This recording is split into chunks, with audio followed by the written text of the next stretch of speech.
Before the world turned to ashes and silence, a vibrant and complex globalized system thrived across the Near East and the Aegean. This was the Late Bronze Age, a period that flourished for over 2 centuries, from approximately 1400 to 1200 BCE. It was an era defined by a vast web of diplomacy, commerce, and cultural exchange that linked the great powers of the day in a surprisingly modern fashion. From the Anatolian highlands of the Hittite Empire to the rich Nile Delta of the Egyptian New Kingdom, a delicate balance of power was maintained, not through constant warfare, but through treaties, royal marriages, and the constant flow of diplomatic letters written on clay tablets in the Akkadian language. This diplomatic correspondence, preserved in archives like those at Amarna, reveals a world where kings referred to each other as brother and negotiated for everything from gold to exotic gifts. The economic engine of this interconnected world was the raw material of the age itself, bronze. The essential components, tin and copper, were rarely found in the same region, necessitating an intricate trade network that stretched across continents. Tin from distant sources, possibly as far as Afghanistan or Central Europe, travelled thousands of kilometres to meet copper from Cyprus or Anatolia. Merchants, operating both on land and sea, braved perilous routes to deliver these vital metals, as well as luxury goods like ivory from Syria, lapis lazuli from Mesopotamia, and fine textiles from Egypt. The shipwrecks discovered at Uluburun and Cape Gelidonia offer a vivid snapshot of this robust trade, their holds filled with ingots, glass, and raw materials that were the lifeblood of the global economy. This extensive network wasn't limited to physical goods. It was a conduit for the transmission of ideas and technologies. Scribal schools in cities like Ugarit were multicultural hubs, where young men learned not only their native tongues, but also Akkadian and other foreign scripts. Egyptian art and architecture influenced the palaces of the Levant, while Mycenaean pottery was found from Sicily to the shores of Egypt. Military tactics, administrative practices, and religious concepts were all shared and adapted, creating a common cultural sphere among the elite. This was a world of stability and prosperity built on mutual reliance, a seemingly unbreakable system.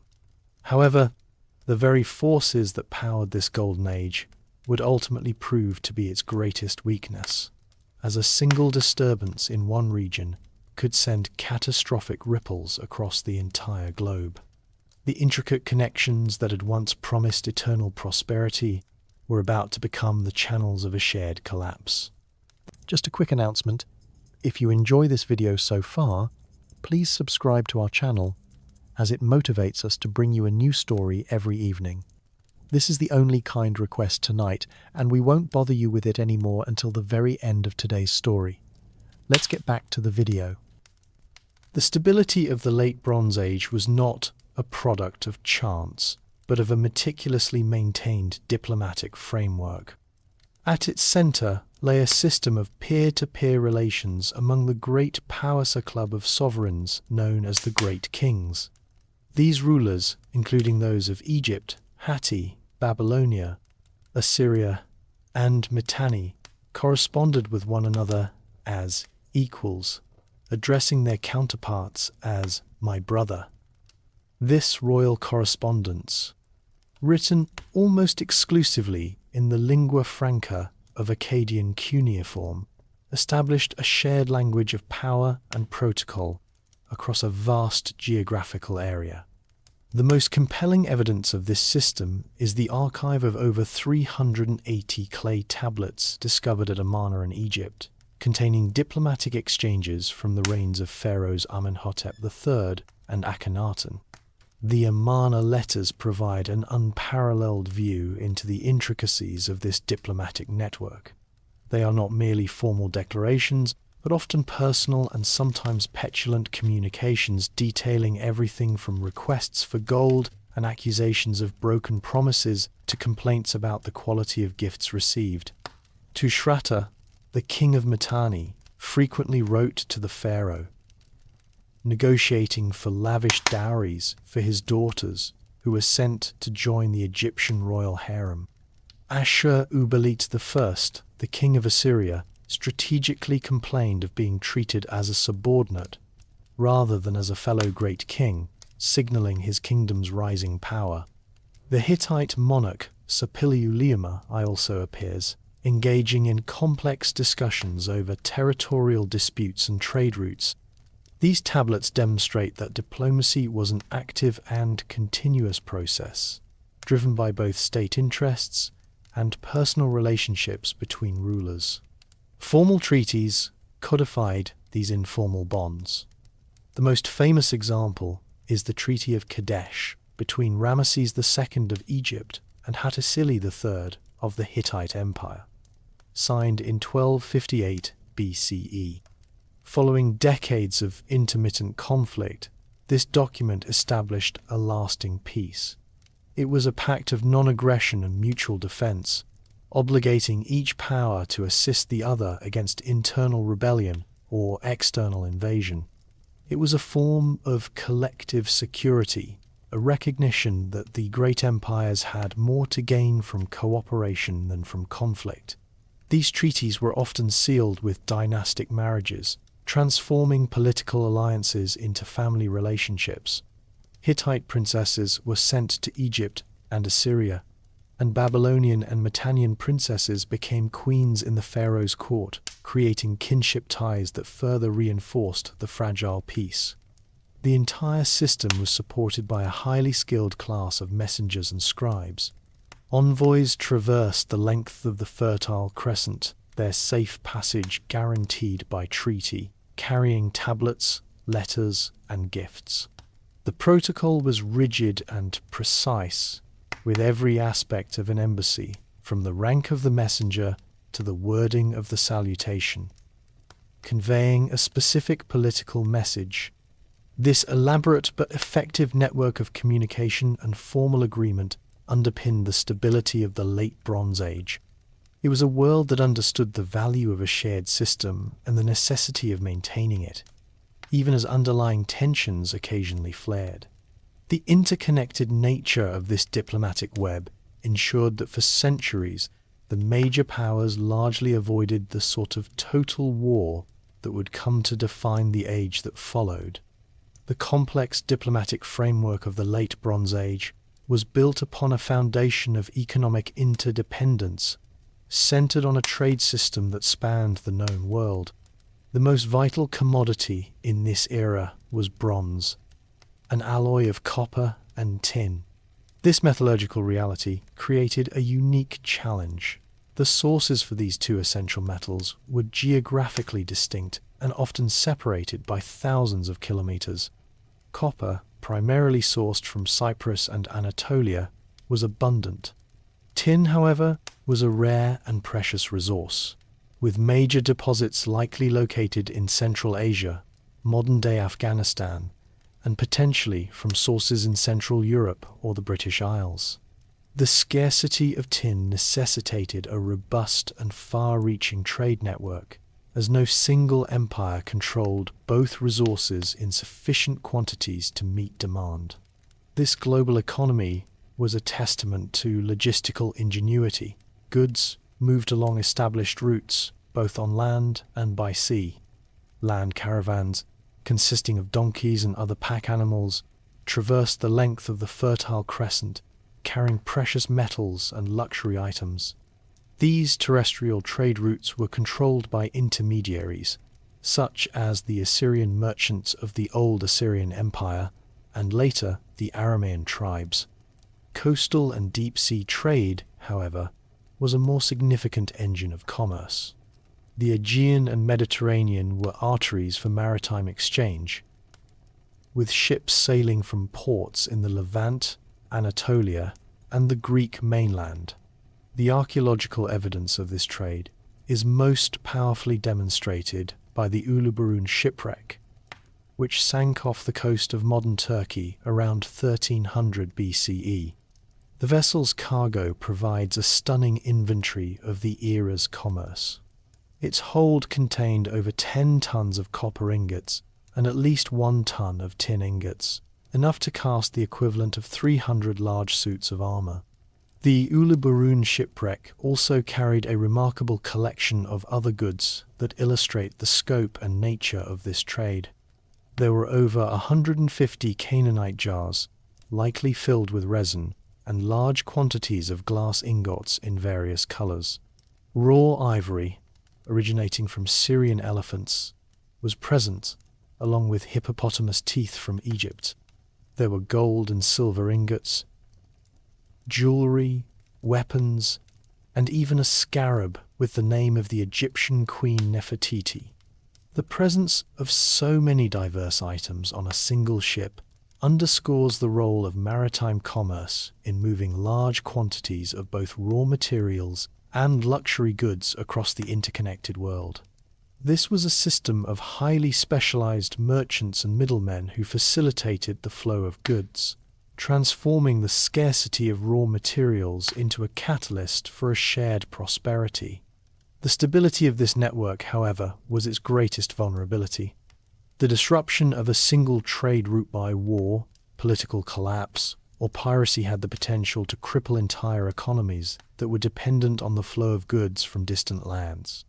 This fragility was a ticking clock on the Age of Bronze itself. From the rugged heartland of central Anatolia, the Hittites rose to become one of the late Bronze Age's foremost powers. Their story began not as a single empire, but as a collection of city-states centered around the capital of Hattusa. The Old Kingdom, flourishing from roughly 1650 to 1400 BCE, saw the Hittite state consolidate its control over the Anatolian plateau under influential rulers like Hattusili I and his successor, Mursili I.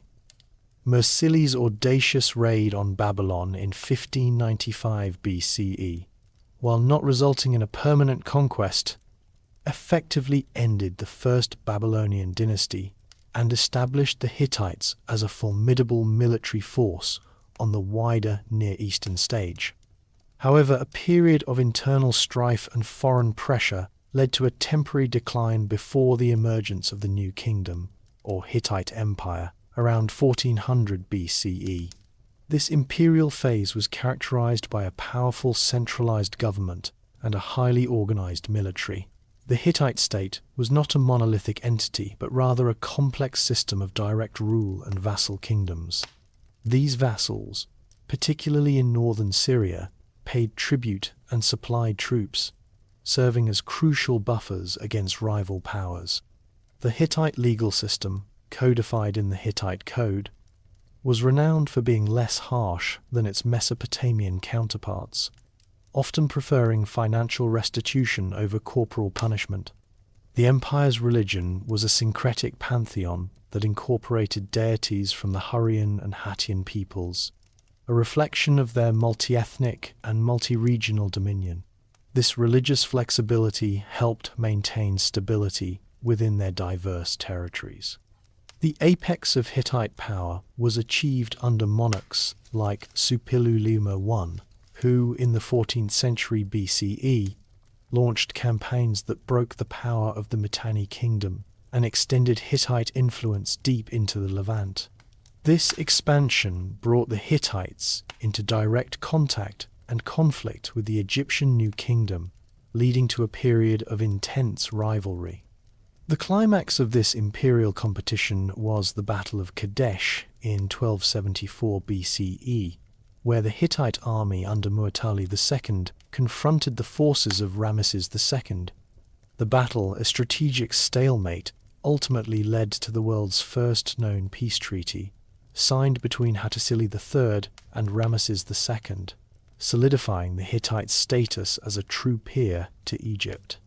This treaty not only established a lasting peace, but also created a formal alliance that would serve to maintain the political status quo for the next few decades. The Hittite Empire with its vast military resources, diplomatic savvy, and control over crucial trade routes, stood as a cornerstone of the Late Bronze Age system. Yet, this outwardly strong structure was supported by fragile internal and external dependencies that would soon be tested by a new wave of threats, heralding its eventual and abrupt demise. Emerging from the Greek mainland and Peloponnese, the Mycenaean civilization was a distinct and formidable power of the Late Bronze Age. Flourishing from approximately 1600 to 1100 BCE, their society was fundamentally different from the centralized empires of the Near East. Rather than a single monolithic state, Mycenaean Greece was a collection of independent, fortified palace centers, each ruled by a powerful king, or wanax. Key sites like Mycenae, Tiryns, and Pylos served as the political, economic, and military hubs of their respective territories. The most striking features of these centers were their massive citadels, constructed from immense unworked stone blocks, often referred to as Cyclopean masonry due to their impressive scale. These formidable walls, combined with their strategic hilltop locations, were a clear statement of their martial power and readiness. Mycenaean culture was deeply hierarchical and militaristic. The wanax, at the apex of society, presided over a complex bureaucracy that managed all aspects of life, from agriculture to military conscription. Evidence from Linear B tablets, an early form of Greek writing, provides a detailed record of this palatial administration. These documents, preserved in archives at Pylos and Knossos, were not literary works but rather inventories, rosters, and economic tallies. They catalogued chariots, bronze implements, and military personnel, detailing the centralized control of resources essential for both defense and foreign ventures. The military focus of the Mycenaeans is also evident in their archaeological record. Elaborate shaft graves at Mycenae were filled with a wealth of gold, bronze weapons, and intricate armor, testifying to a warrior aristocracy that valued martial prowess above all else. Beyond the Greek mainland, the Mycenaeans were active participants in the wider Mediterranean world. Their pottery has been found at sites from Sicily to Anatolia, and as far as Egypt and the Levant, indicating an extensive commercial network.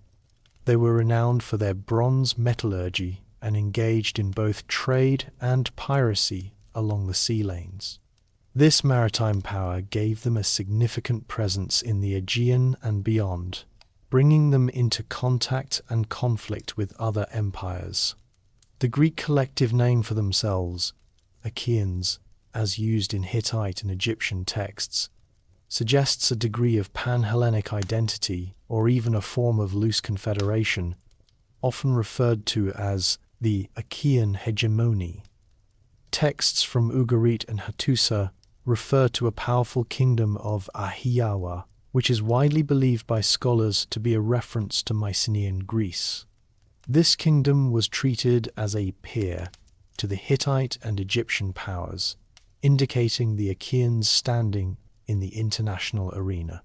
Despite this outward strength and unity, their decentralized political structure harbored internal vulnerabilities. Their palatial system, while powerful, lacked the deep-rooted resilience of older, more cohesive empires. This internal fragility, combined with external pressures, would ultimately make them susceptible to the widespread collapse that was beginning to unfold. The new kingdom of Egypt, spanning from approximately 1550 to 1070 BCE, represented a period of unprecedented imperial expansion, wealth, and international engagement.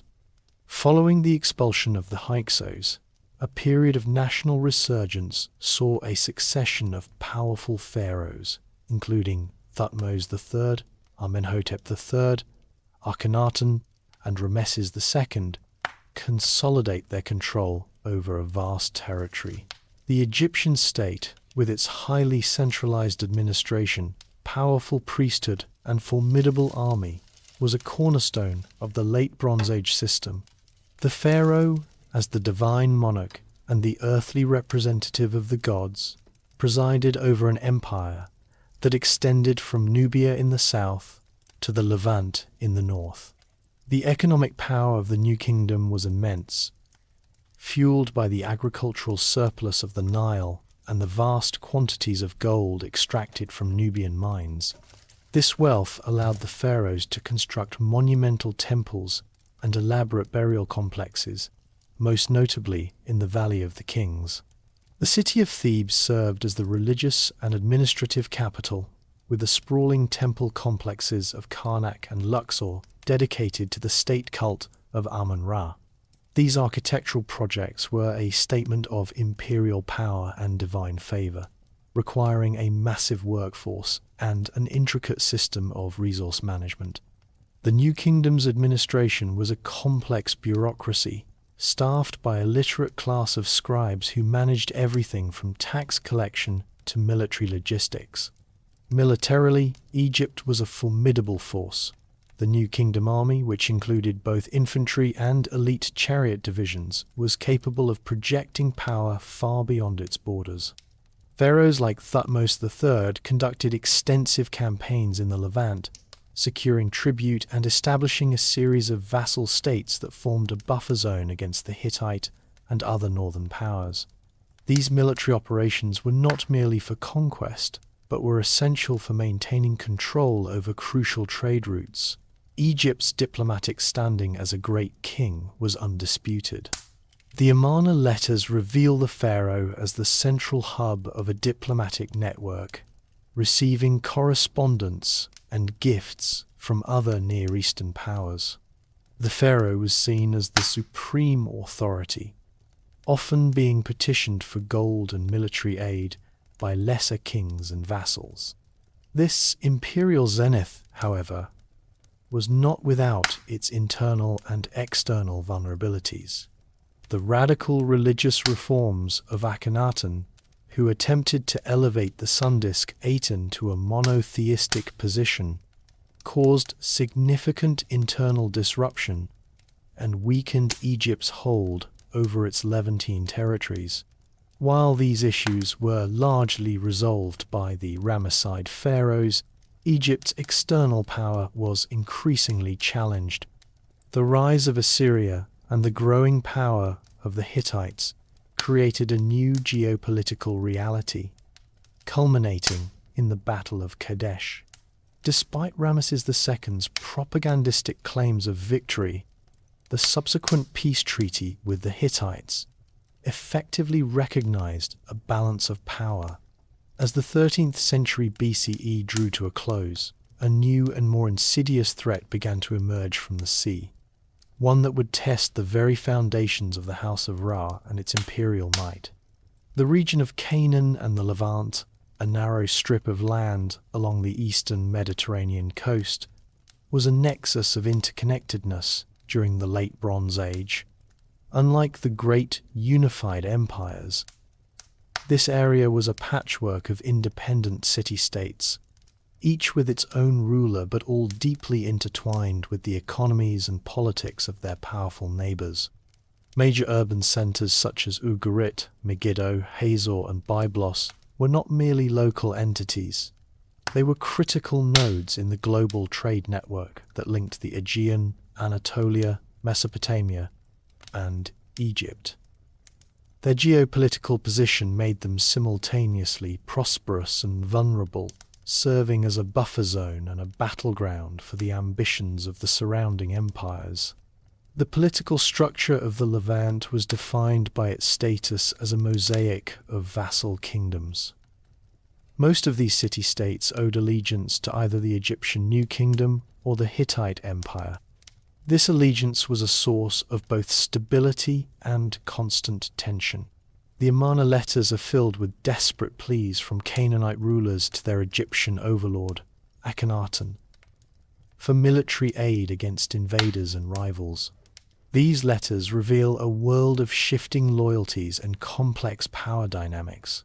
where a city-state survival often depended on its ability to navigate the competing demands of its imperial patrons. The system of vassalage was an intricate web of treaties and obligations, with each city-state paying tribute to its distant master in exchange for military protection and political legitimacy. Economically, the Levant was a hub of commercial activity. Its ports, particularly Ugarit and Byblos, were bustling centres for maritime trade. Ugarit, situated on the northern coast of modern Syria, was a truly cosmopolitan city. It was a trading partner of Mycenaean Greece, Cyprus, Egypt, and the Hittite Empire. Its scribes were multilingual and used a unique cuneiform alphabet to record contracts, letters, and economic tallies. The city exported textiles, timber, and agricultural goods, while serving as a vital transshipment point for tin and copper heading to the Near East. The wealth of these cities was immense, as demonstrated by the luxurious grave goods and grand palaces of their ruling elites. This prosperity, however, was directly tied to the stability of the international trade routes. Culturally, the Levant was a vibrant synthesis of diverse traditions. Its religious practices blended native Canaanite deities with gods and goddesses from Egypt, Mesopotamia, and Anatolia. Its art and architecture reflected a fusion of styles, incorporating Egyptian motifs with local designs. This rich cultural exchange was a product of the region's role as a crossroads for merchants, diplomats, and soldiers from across the ancient world. The city-states of Canaan and the Levant were a microcosm of the Bronze Age system itself, a world of fragile prosperity where the reliance on external powers and the flow of international trade made them acutely sensitive to any disruption. When the great empires faltered and the trade veins were severed, the city-states of the Levant would be the first to face the full force of the ensuing collapse. The Assyrian kingdom, centered on the city of Assur in northern Mesopotamia, was a dynamic power whose history in the late Bronze Age was marked by periods of both imperial ambition and strategic retreat. For much of the 15th and 14th centuries BCE, Assyria was a vassal state of the powerful Hurrian kingdom of Mitanni. This period of subordination, however, came to an end with the rise of a series of expansionist rulers who would transform Assyria from a regional client into a formidable independent empire. The key moment in this transition occurred under Ashurbanipal I, who, around 1365 BCE, broke Mitannian control and began to assert Assyria's place on the international stage. His correspondence with the Egyptian pharaoh, as seen in the Amarna letters, was a deliberate attempt to gain recognition as a great king, a peer to the rulers of Egypt and Hatti. Unlike the other major powers, Assyria's early strength was built as much on commerce as it was on conquest. The old Assyrian Empire had controlled a vast trade network that stretched into Anatolia, centered around the colony of Kanesh. This history of commercial enterprise imbued the Assyrian state with a pragmatic and ruthless efficiency in its administration and expansion. While the Old Kingdom's trade network had largely dissolved by the late Bronze Age, the legacy of a mercantile and expansionist culture remained. The Assyrians were masters of logistics, using well-organized armies to secure trade routes and enforce submission. Their military was renowned for its effective use of siege warfare, employing techniques and technologies that would terrorize their neighbors for centuries. The mid-13th century BCE saw Assyria's power dramatically increase under the reigns of Shalmaneser I and Tukulti-Ninurta I. Shalmaneser I conquered the remnants of the Mitanni kingdom, securing Assyria's northern and eastern frontiers and bringing vast resources under his control. His son, Tukulti-Ninurta I, continued this policy of aggressive expansion, directing his ambitions towards the long-standing rival of Babylonia to the south. In 1244 BCE, Tukulti-Ninurta, I captured Babylon, a significant symbolic victory that briefly brought a great Mesopotamian city under Assyrian control. This period of expansion, however, was unsustainable. After Tukulti-Ninurta I's death, the Assyrian kingdom faced internal revolts and external pressures from mountain tribes, leading to a period of contraction and political instability. The Assyrian state would briefly return to a more cautious regional role. Nevertheless, the legacy of this era was the transformation of Assyria into a powerful military and commercial entity. The Assyrian lion, a symbol of its kings and their ferocious military power, had tasted imperial might. This aggressive spirit, coupled with their long history of trade and their ruthless administrative efficiency, would set the stage for Assyria's full imperial resurgence in the Iron Age. While the Assyrian state retreated from the global stage during the period of the collapse, it was one of the few Bronze Age powers that would not be destroyed, instead surviving the coming storm to rise again in the following centuries. In the heart of southern Mesopotamia, the kingdom of Babylonia persisted as a venerable cultural and political power throughout the late Bronze Age.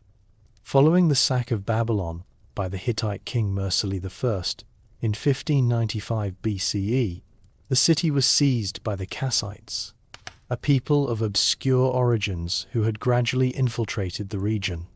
Rather than destroy Babylonian civilization, the Kassite kings embraced and preserved it. This dynasty, which ruled for over 400 years, presided over a period of political stability and cultural conservatism.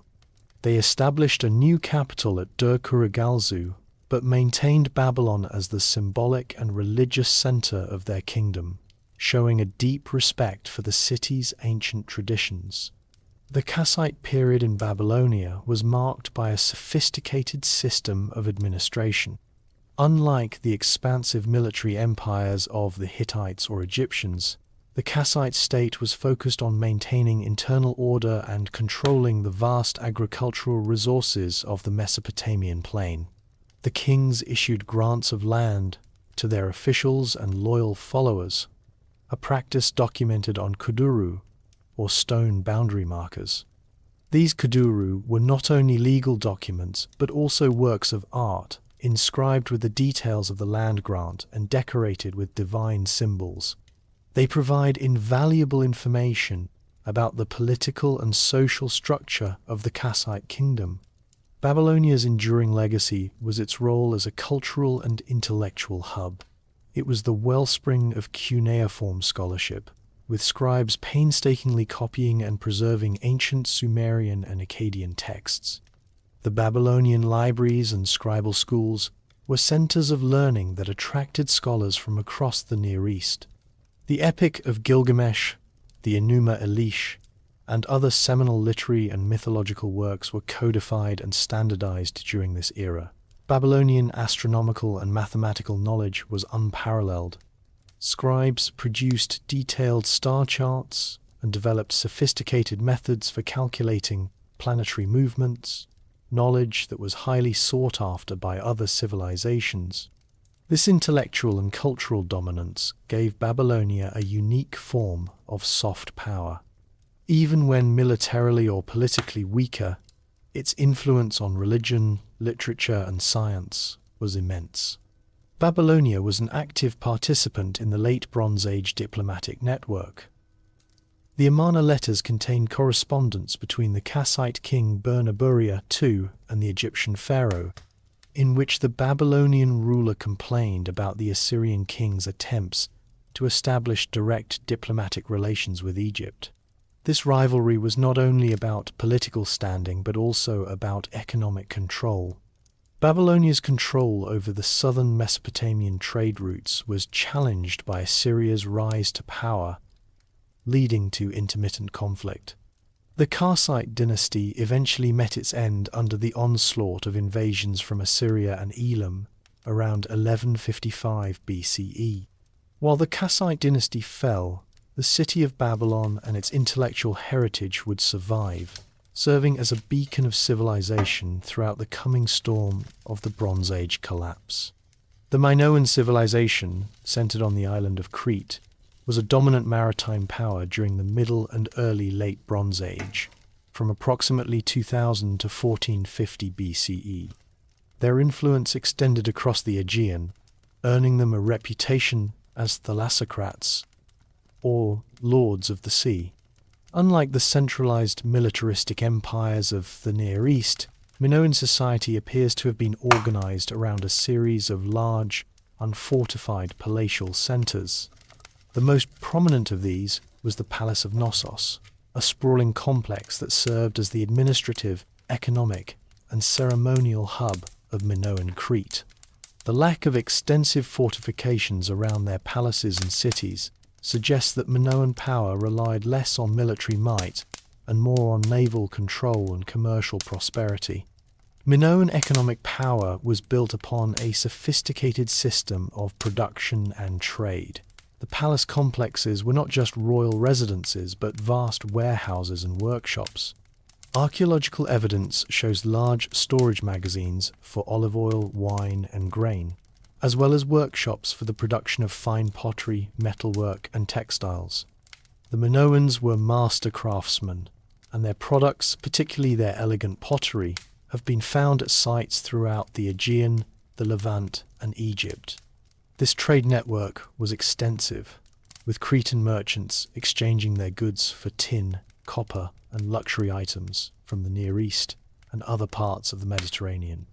Their use of the Linear A script, an undeciphered syllabary, for administrative and economic records points to a highly organized and literate society that meticulously managed its resources and trade.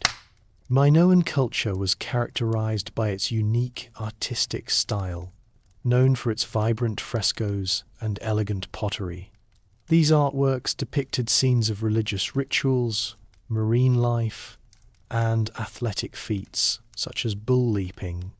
Their religion appears to have been centered on goddesses and natural phenomena, with a sacred reverence for bulls and double axes, or labrys.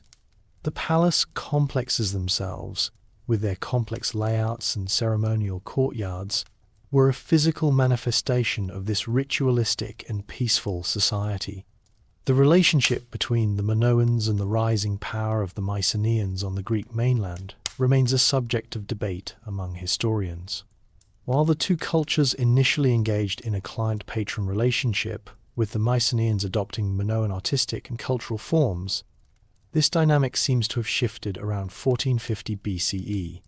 The palaces on Crete, including Knossos, show signs of widespread destruction around this time, followed by a period of Mycenaean occupation.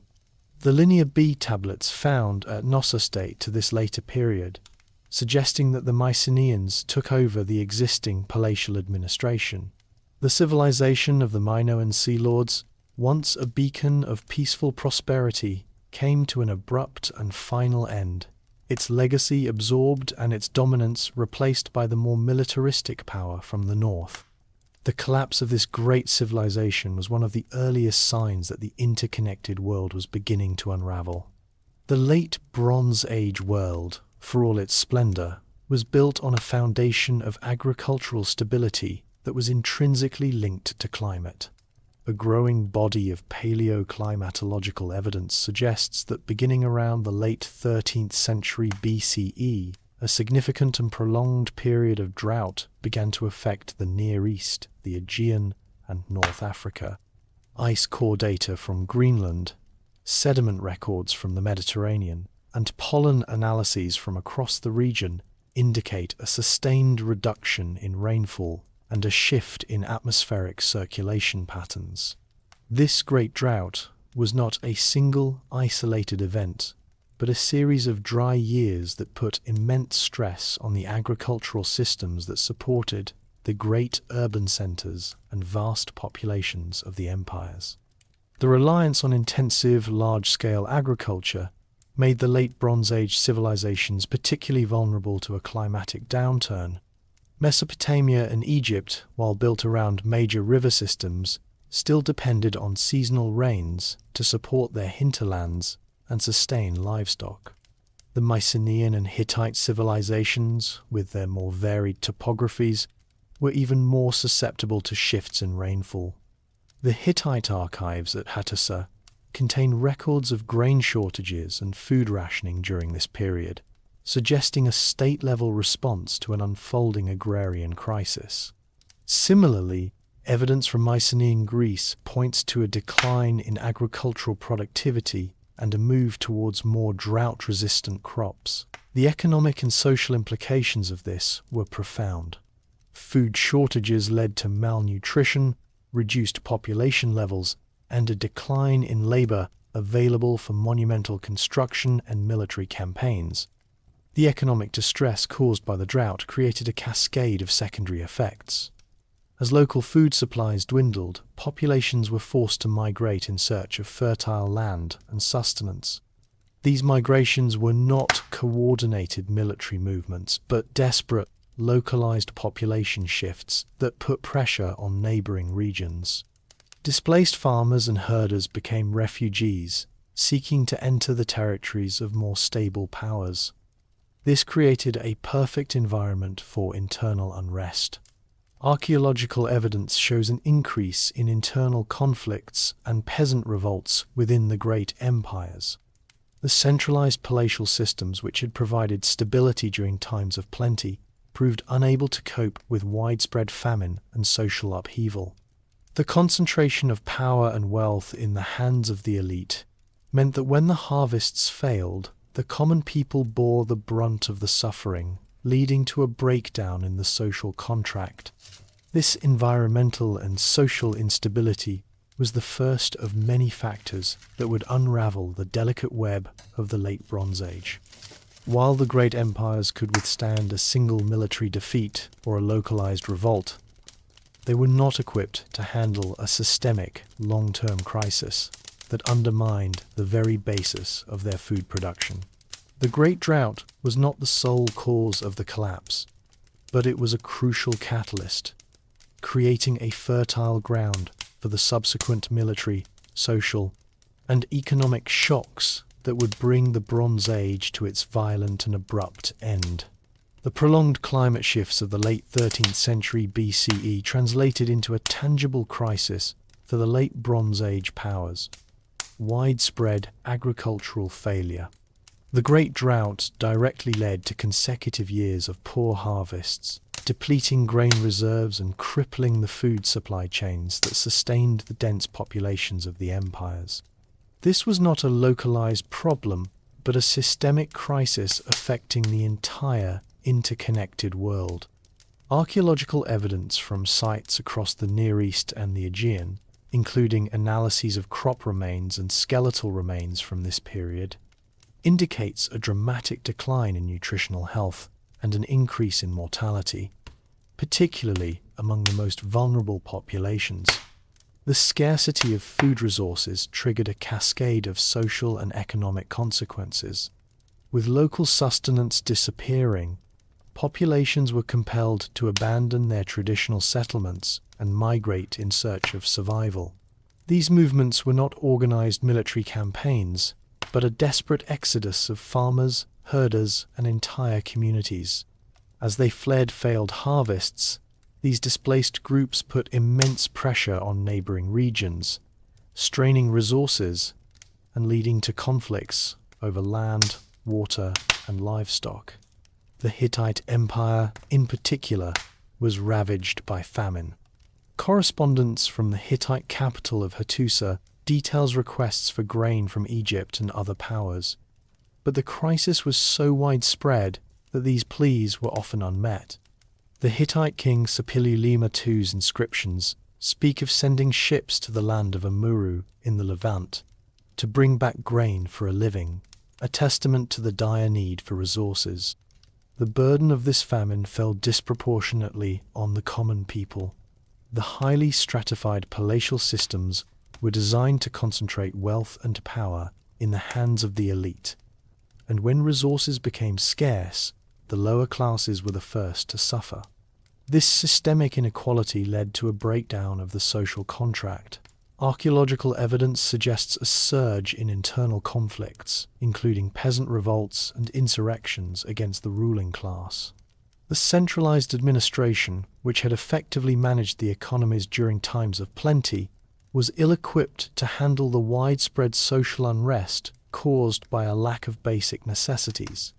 When a significant portion of the population is starving, the authority of the state erodes and civil order breaks down. The harvest of failure was not just an agricultural event, it was a political and social catalyst. It created a world of refugees and desperate people, setting the stage for the military shocks that were to come.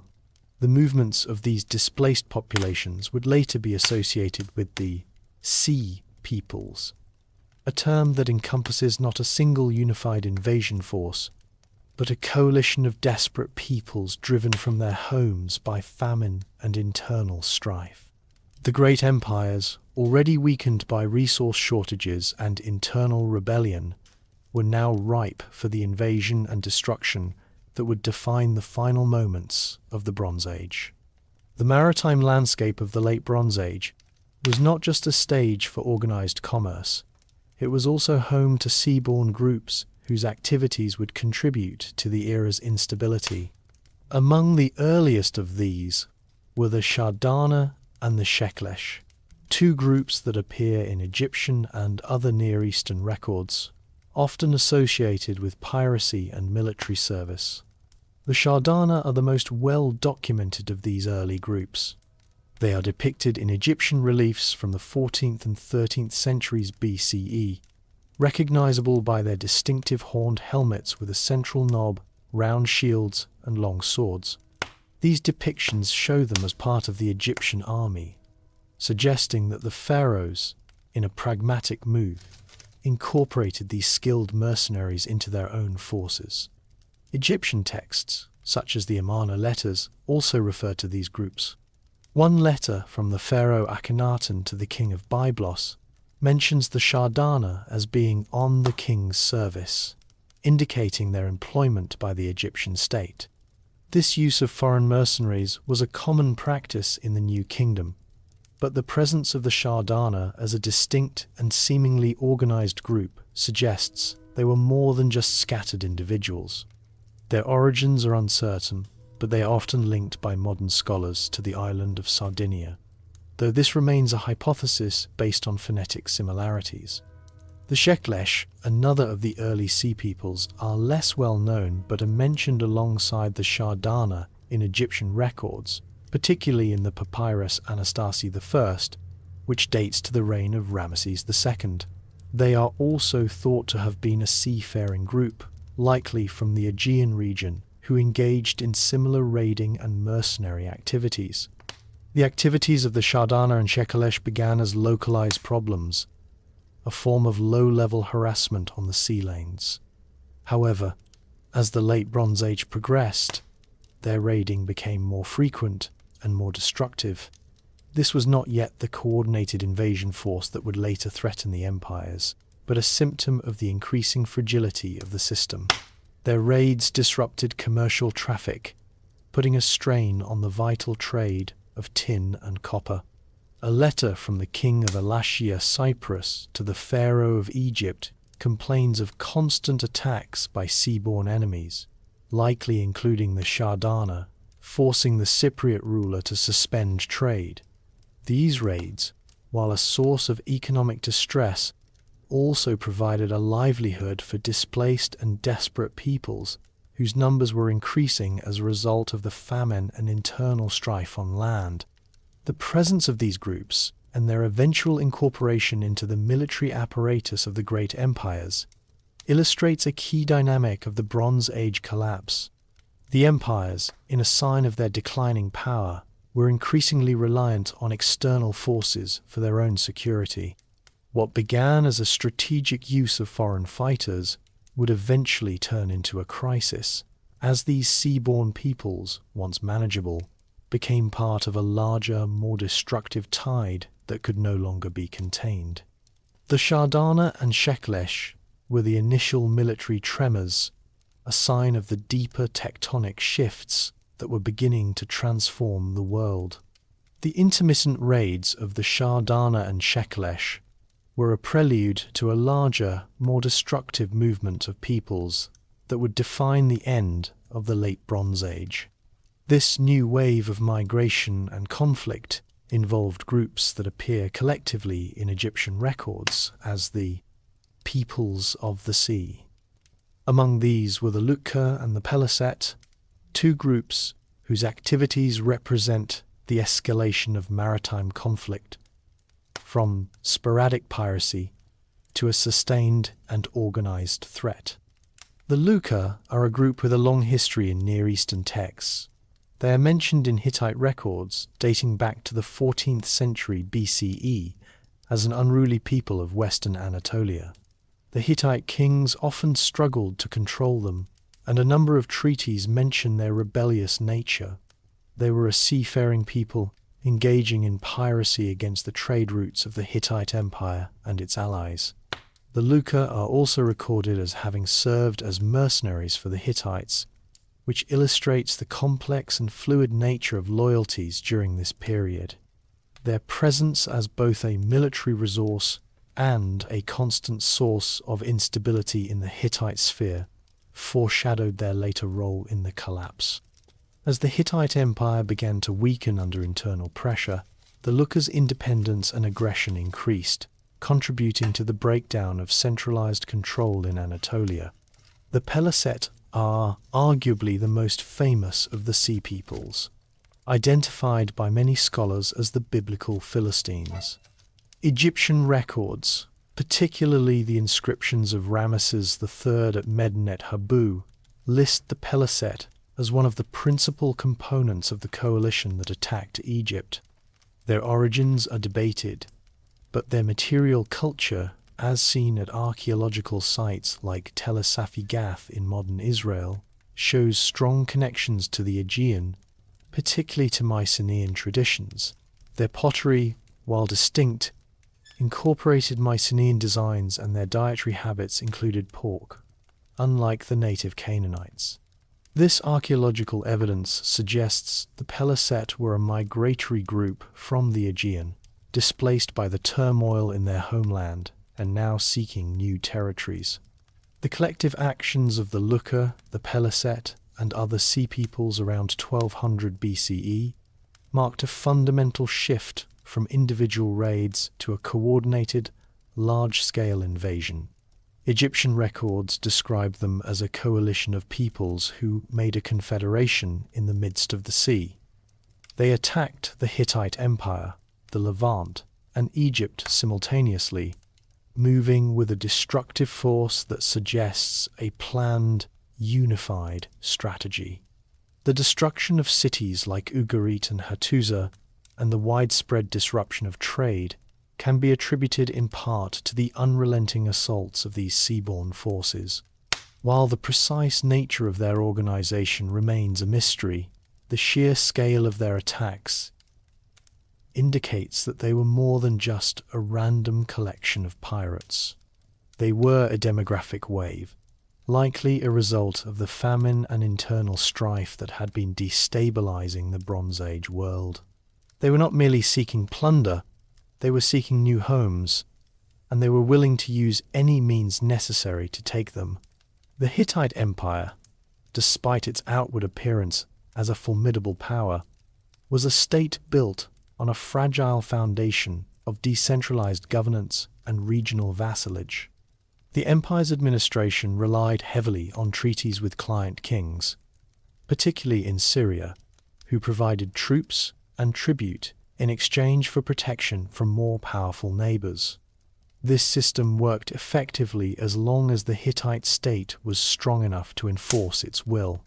However, the internal and external pressures of the late 13th century BCE began to expose the inherent weaknesses of this administrative model.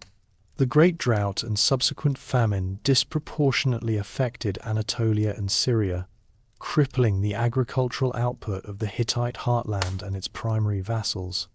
The Hittite archives at Hattusa contain records of grain shortages, which reveal a state apparatus struggling to feed its own population, much less its client kingdoms. This economic distress was compounded by a series of internal rebellions. The Gazga peoples, a constant source of friction on the northern frontier, intensified their attacks as the central authority weakened. This forced the Hittite kings to divert valuable resources and military forces to their northern territories, weakening their ability to control their southern vassals. Correspondence from this period reveals a growing sense of desperation among the Hittite elite. King Suppiluliuma II's inscriptions speak of a military campaign in the land of Amuru, not for conquest, but to bring back grain for a living, a testament to the dire state of the empire's food supply. The crisis of authority was also evident in the political sphere. The final decades of the Hittite Empire were marked by a succession of weak rulers and internal power struggles. The decentralized nature of the government meant that provincial governors and vassal kings, sensing a decline in central authority, became more assertive in their own interests. The Hittite army, once a unified and formidable force, was now a loose confederation of local levies and foreign mercenaries whose loyalty was conditional. The empire's traditional military might, which had successfully confronted Egypt and Mitanni, was now insufficient to quell internal revolts and defend its vast frontiers simultaneously. The final blow to the Hittite Empire came not from a single unified invasion, but from a confluence of these internal and external pressures. As the famine created widespread migration and the sea peoples began their assault on the coast, the Hittite state lacked the cohesion to mount a coordinated response. The vassal kingdoms in Syria and the Levant, facing their own existential threats, were unable or unwilling to provide the necessary support. The once mighty Hittite Empire, a pillar of the Bronze Age system, was a state on the verge of total collapse. Its administrative model, designed for a world of stability, proved entirely inadequate for a world in chaos. The burning of its capital city, Hattusa, and the disappearance of its language and culture from the historical record would serve as a powerful testament to the fragility of an interconnected world when its central pillars began to crumble. The collapse of the Hittite Empire culminated in the dramatic destruction of its capital, Hattusa, around 1200 BCE. The city's fall was not a sudden event, but the final, catastrophic act in a long process of decline. Archaeological excavations at Hattusa, located near modern Boğazkale in Turkey, show clear evidence of a widespread and violent conflagration that brought an end to centuries of occupation. The burning of the city was not a random act. It was a deliberate and total destruction of the seat of Hittite power. The fire was so intense that it vitrified mud brick walls and hardened the clay tablets of the royal archives, a process that ironically served to preserve them for modern scholars. The historical records from Hattusa itself fall silent after the reign of Suppiluliuma II. There is no definitive textual account of the city's final days, leaving historians to piece together the narrative from archaeological evidence and foreign sources.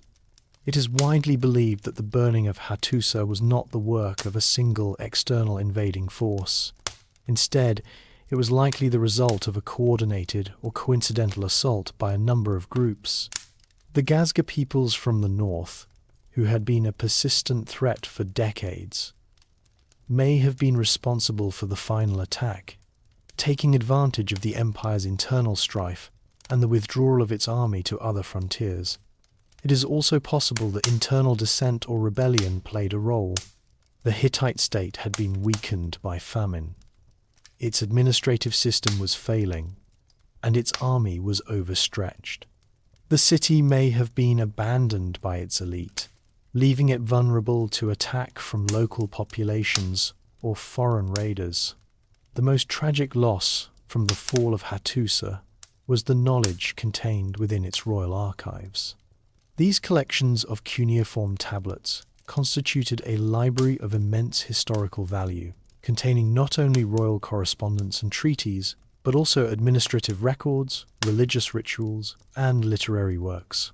The tablets, which now number in the tens of thousands, were a record of millennia of Hittite history and an invaluable source on the wider Bronze Age world.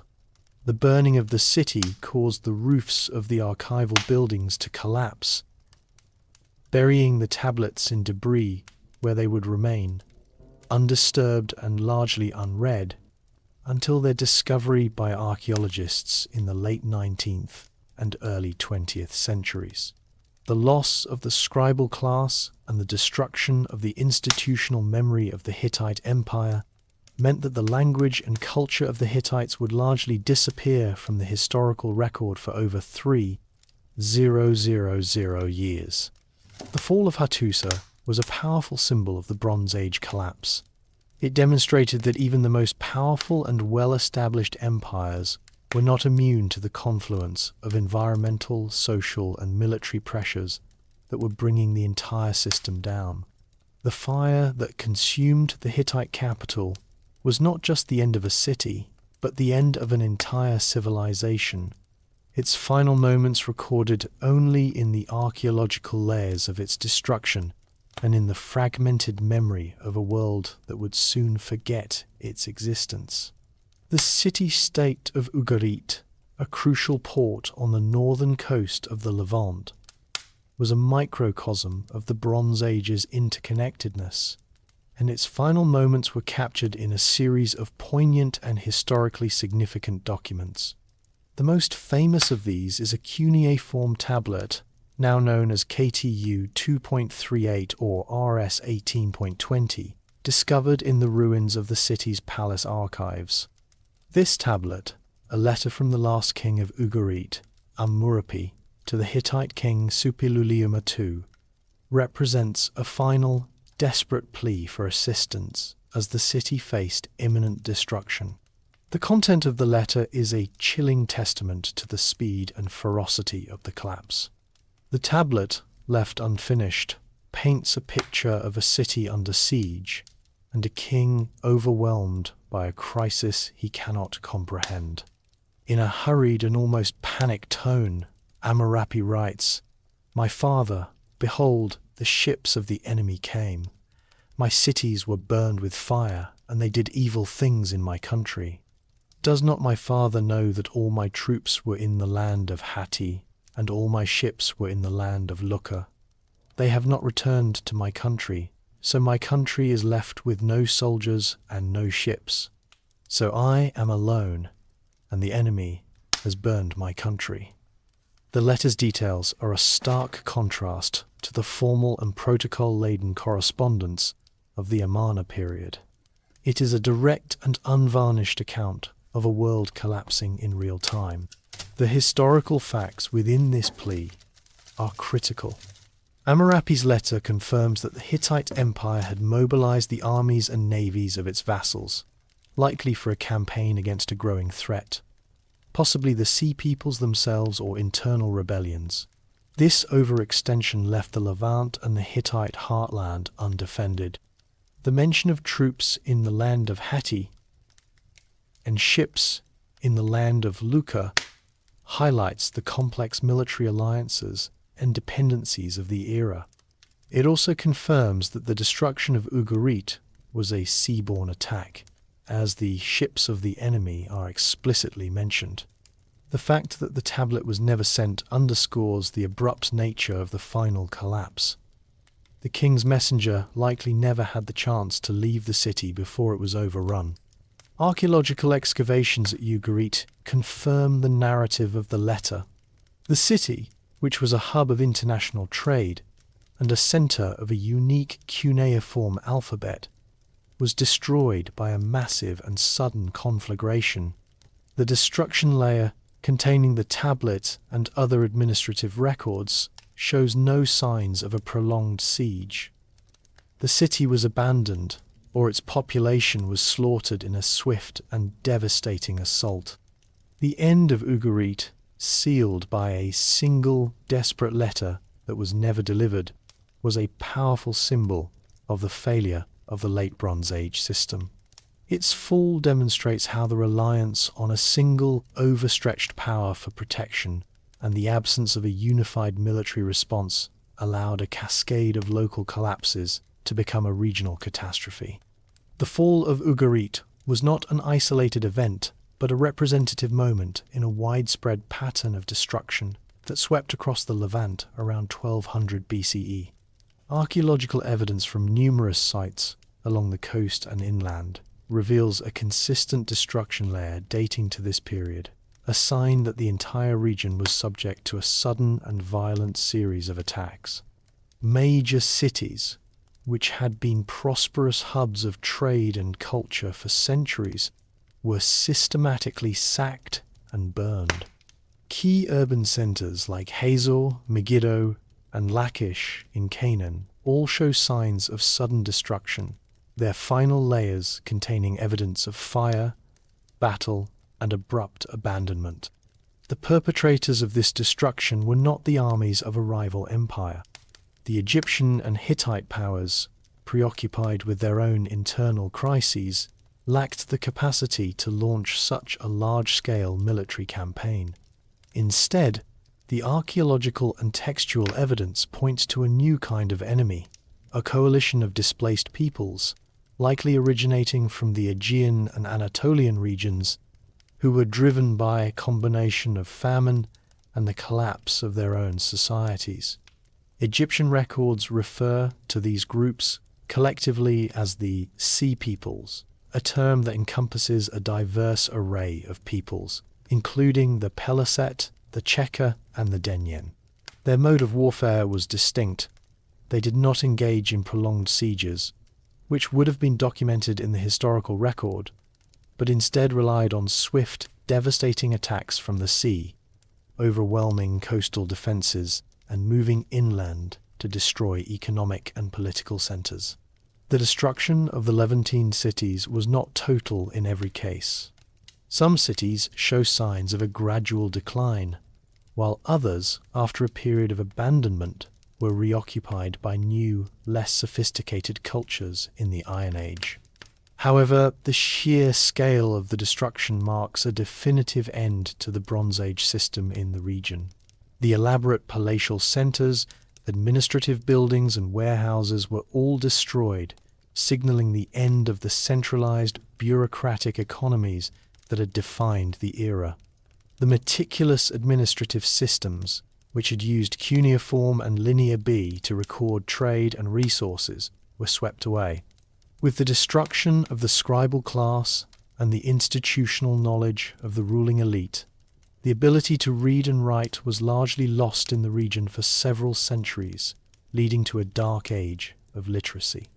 The sacking of the Levant was a direct consequence of the interconnectedness of the Bronze Age system. The famine in Anatolia and the Aegean, combined with internal instability and a disruption of trade, created a mass migration of peoples. As they moved, they brought with them a tide of destruction that the overstretched and weakened empires could not contain. The last tablet from Ugarit was not a unique document, but a final, desperate cry from a world that had become so brittle that a single blow could shatter its entire framework. The destruction of the Levantine city-states was the clearest sign that the Bronze Age was not just declining, it was catastrophically collapsing. The Late Bronze Age was a period of systemic instability, and a growing body of evidence suggests that natural disasters played a significant role in its final collapse.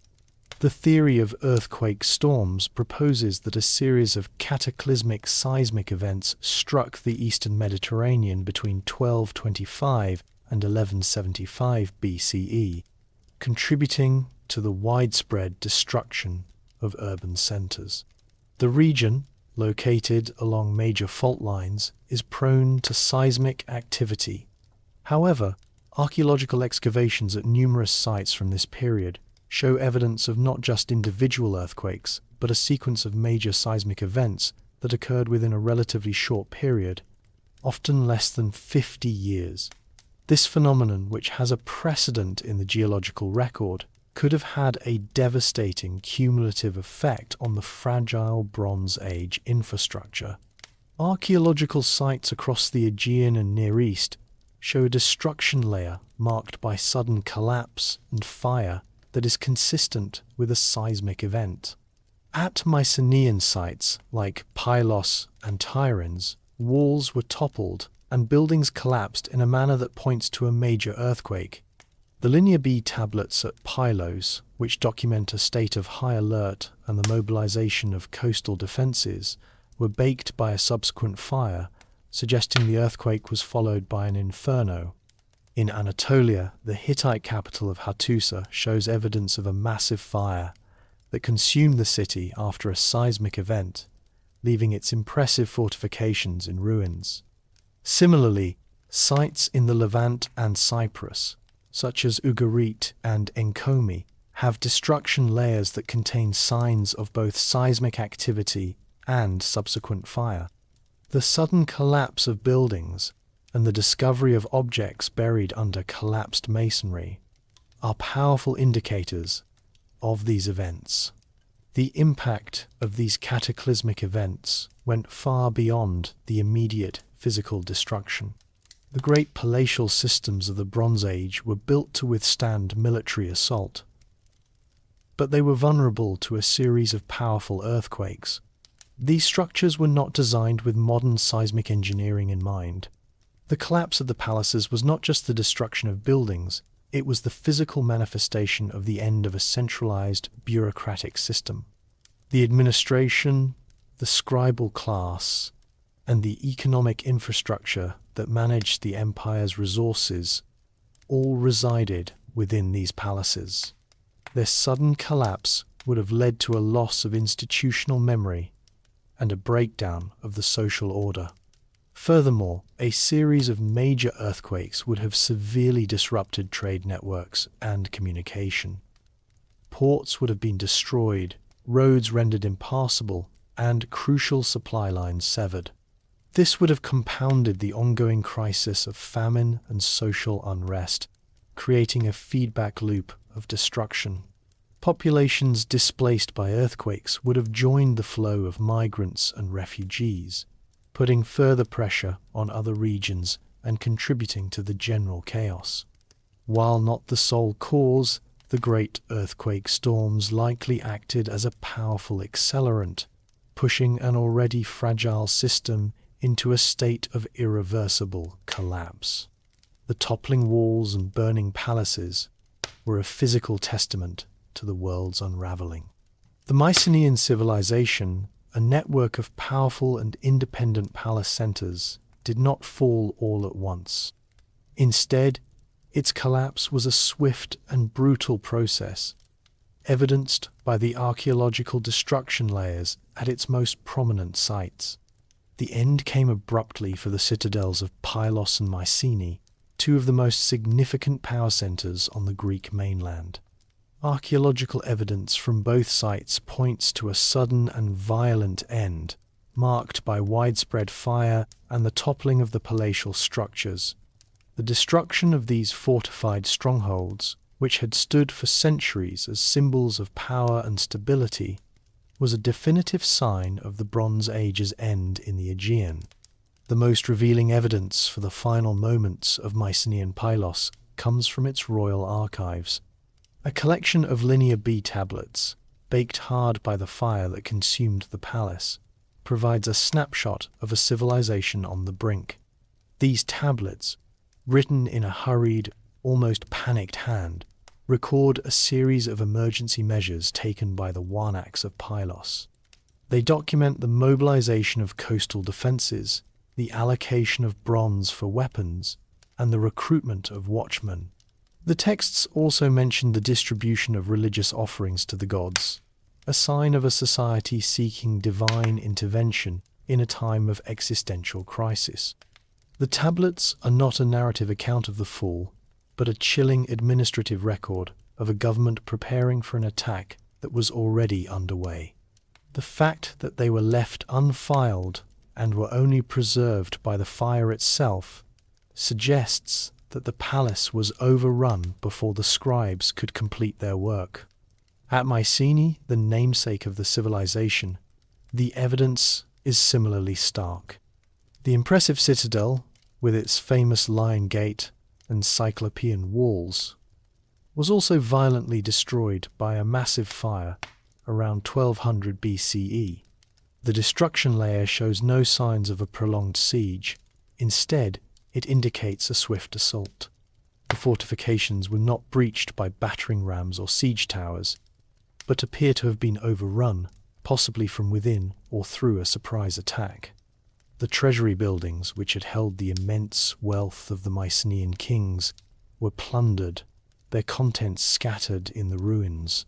The sudden and comprehensive nature of this destruction suggests an attack by a determined enemy who sought not just to conquer, but to completely dismantle the power structure of the Mycenaean state.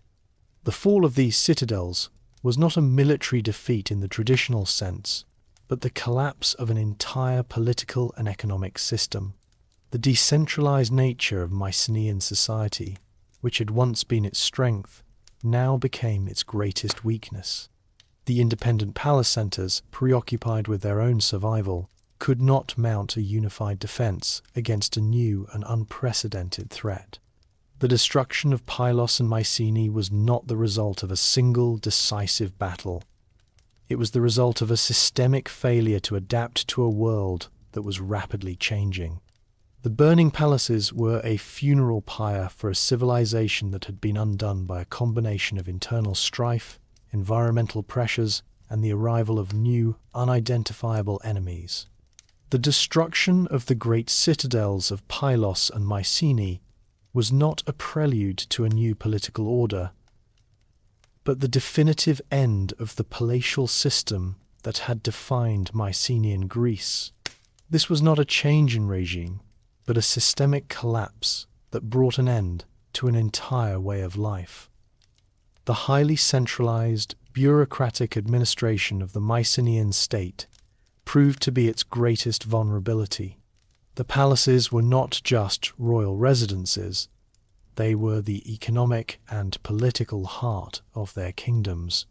They controlled agricultural production, managed the distribution of raw materials, organized craft specialization, and directed the international trade that brought in wealth. The palace scribes were a class of highly trained administrators, and their Linear B tablets were the operational manuals for this complex economic system. The fall of the palaces resulted in the complete disintegration of this system. With the central authority gone, the vast economic networks that depended on it ceased to function. The supply chains that brought bronze to the workshops and organized the export of finished goods were severed. Craft production, which had been a specialty of the palatial system, largely disappeared. Archaeological evidence from the subsequent period, often referred to as the Greek Dark Ages, shows a dramatic decline in the quality and quantity of pottery and other goods. The intricate, organized trade with the Near East and Egypt came to a halt, as there was no longer a centralized power to facilitate it. The wealth that had once flowed into the Mycenaean kingdoms, symbolized by the gold masks and ornate grave goods of the shaft graves, vanished from the archaeological record. The collapse of the palatial system also led to a massive population displacement. The people who had lived and worked within the orbit of the palaces, the farmers, artisans, and laborers, were left without a source of food or organized protection. The population of the Greek mainland appears to have declined dramatically, with many major settlements being abandoned, and a significant portion of the populace either perishing or migrating. This demographic shift is evident in the archaeological record, which shows a move from large, fortified urban centres to small, scattered, and isolated settlements. The elaborate social hierarchy, with its warrior kings and powerful bureaucracy, was swept away, replaced by a more egalitarian and decentralized form of social organization. The end of the palatial system also marked the definitive loss of literacy in Greece for several centuries. The Linear B script, which was used exclusively for administrative purposes, disappeared along with the scribal class that had been trained to use it. There was no need for a complex writing system when there was no longer a centralized economy to record. The institutional memory of the Mycenaean world, preserved in the Linear B tablets, was gone. The grand narratives of the Bronze Age were replaced by a period of silence. The Greek Dark Ages were not just a decline in material culture, they were a complete reset of society, a move from a complex, interconnected civilization to a localized agrarian one. The fall of the Achaean civilization was a powerful example of how the end of a system could be far more devastating than the end of a single kingdom. While the Mycenaean world was collapsing and the Hittite Empire was nearing its end, the Egyptian New Kingdom faced its first major confrontation with the seaborne migrants and displaced peoples. This initial engagement occurred during the reign of Pharaoh Meneptah, around 1208 BCE. Egyptian records, particularly the Great Karnak inscription and the Merneptah stele, provide a detailed account of a coalition of invaders that attacked the western delta.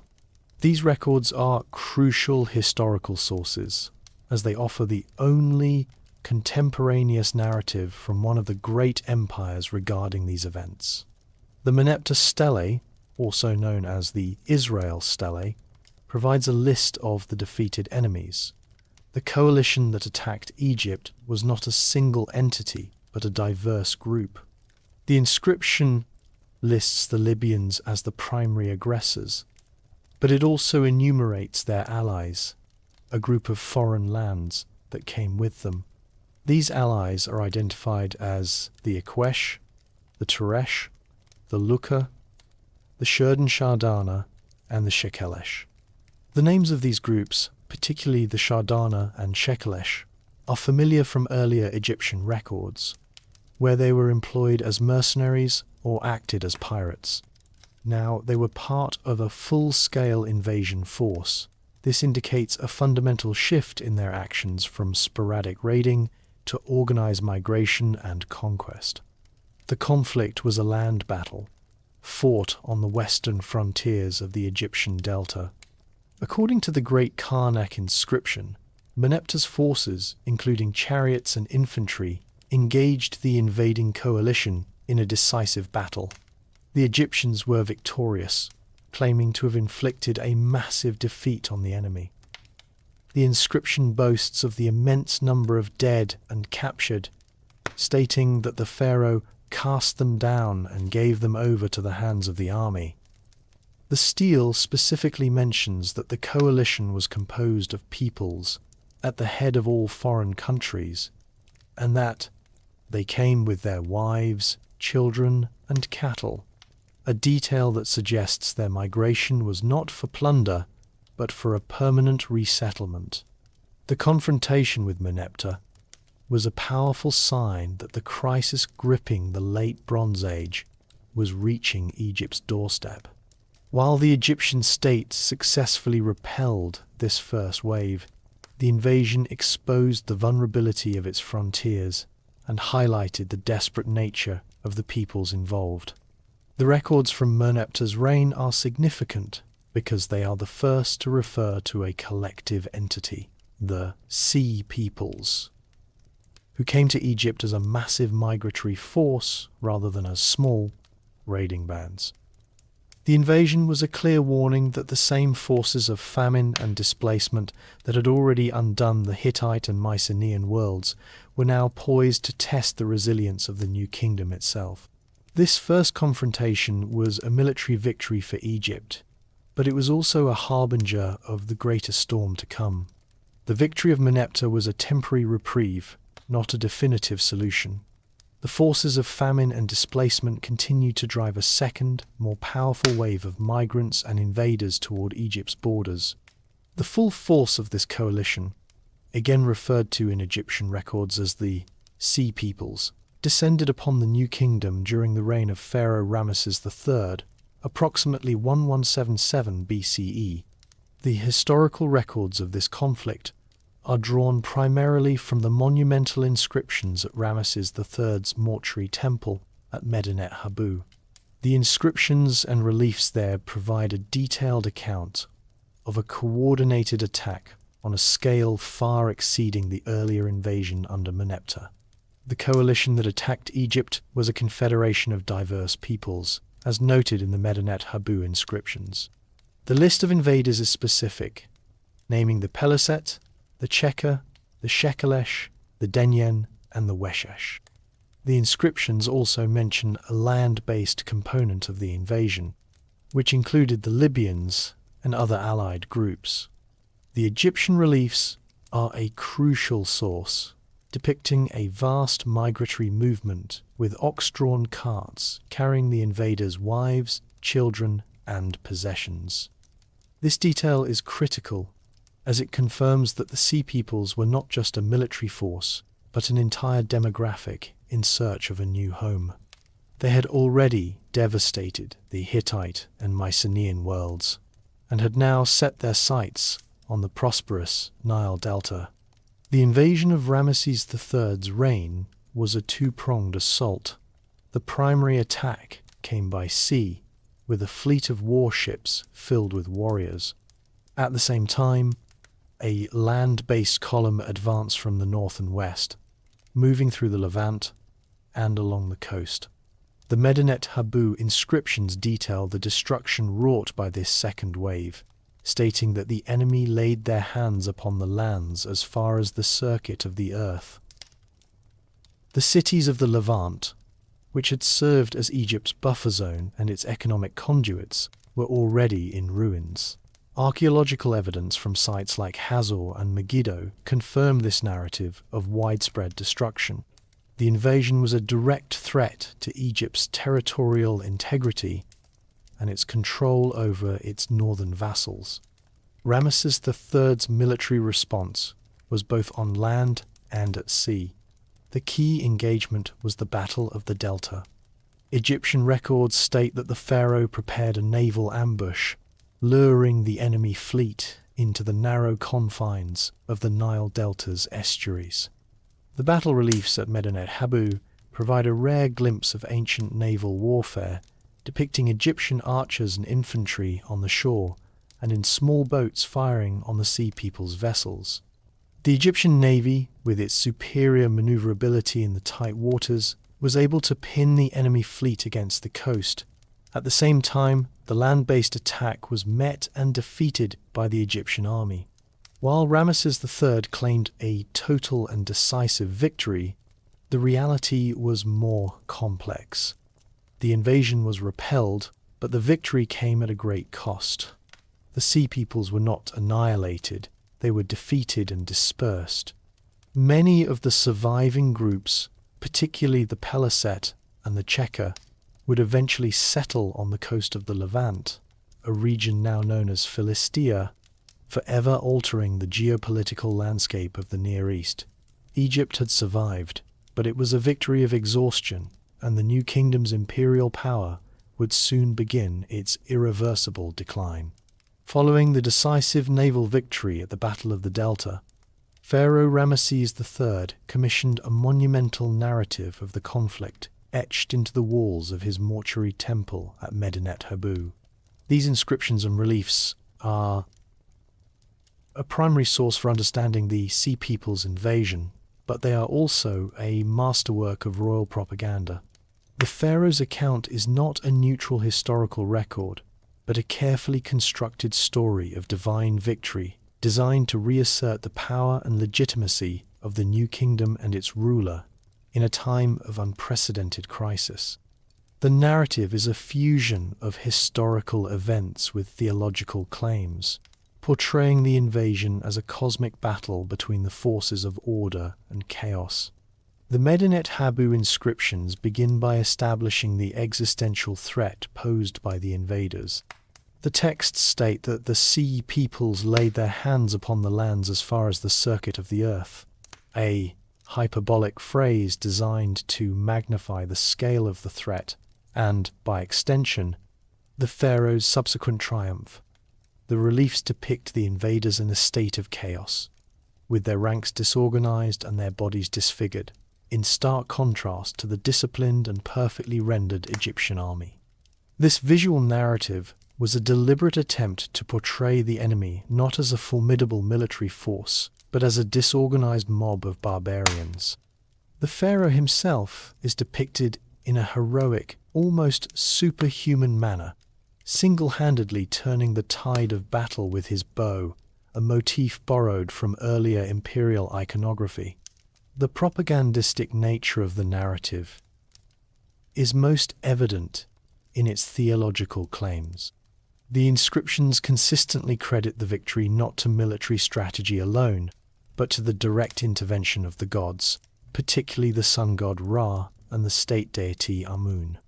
The defeat of the sea peoples is presented as the will of the gods, a testament to the pharaoh's divine favor.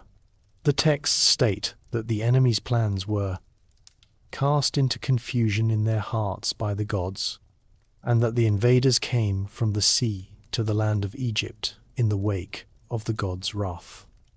This religious framing served a crucial political purpose. It reassured a frightened populace that the divine order was still intact, and that the pharaoh, as the earthly representative of the gods, remained a legitimate and powerful ruler despite the collapse of other great empires. While the Medinet Habu reliefs confirm that the invasion was repelled and that many of the sea peoples were defeated, the propaganda also served to obscure the true nature of the outcome. Ramesses III claimed a total victory, stating that the enemy was annihilated and that all their people were burned with fire. However, the historical reality, as evidenced by archaeological finds, is more complex. The defeat of the sea peoples did not lead to their extinction. Many of the survivors, including the Peliset and Cheka, settled in the southern Levant, a region once under Egyptian control. The pharaoh's victory was one of exhaustion, not of domination. The Medinet Habu narrative, while a testament to a specific historical event, ultimately serves as a powerful reminder that historical records from this period were not objective accounts, but carefully crafted tools of royal power and public morale. The defeat of the Sea Peoples by Ramesses III at the Battle of the Delta did not result in their complete annihilation. Instead, a significant portion of the survivors, unable to return to their now shattered homelands, were compelled to seek a new existence on the coast of the southern Levant. This settlement, which began in the early 12th century BCE, led to the emergence of a new people and a distinct material culture that is now known as Philistine. Egyptian sources from the reign of Ramesses VI and later refer to this region as Peliset, a direct reference to the peoples who had settled there. This new geopolitical reality was a direct consequence of the Bronze Age collapse and Egypt's subsequent military exhaustion. Archaeological excavations at sites like Ashdod, Ekron, Ashkelon, and Tel Safi Gath have revealed the unique material culture of the Philistines. The earliest layers of their settlement are marked by a sudden change in pottery styles. The distinctive Philistine pottery, with its black and red-painted geometric and bird motifs, shows clear artistic links to Mycenaean and other Aegean traditions.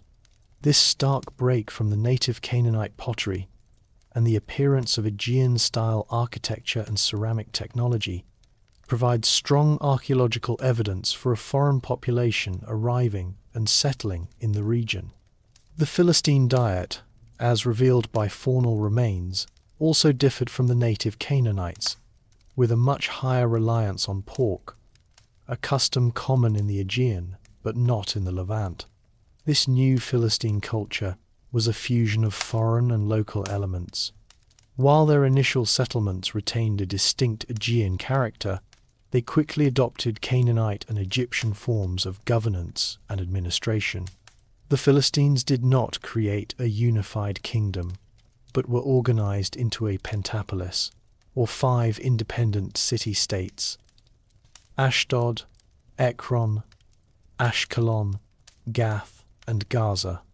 These cities, which were located on or near the trade routes that had once been the lifeblood of the Bronze Age system, became centers of a new economic and military power in the Iron Age.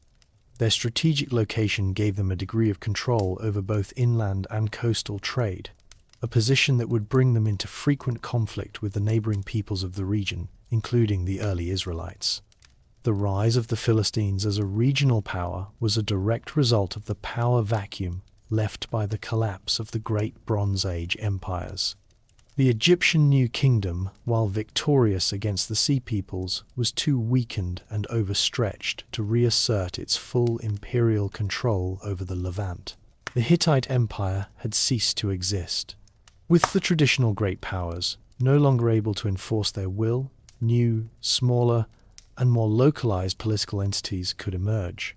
The Philistines, once a group of desperate migrants, were now a settled people who, through military prowess and strategic positioning, forged a new identity and a new political order from the ashes of the old. Their story is a powerful testament to the transformative, rather than merely destructive, nature of the Bronze Age collapse.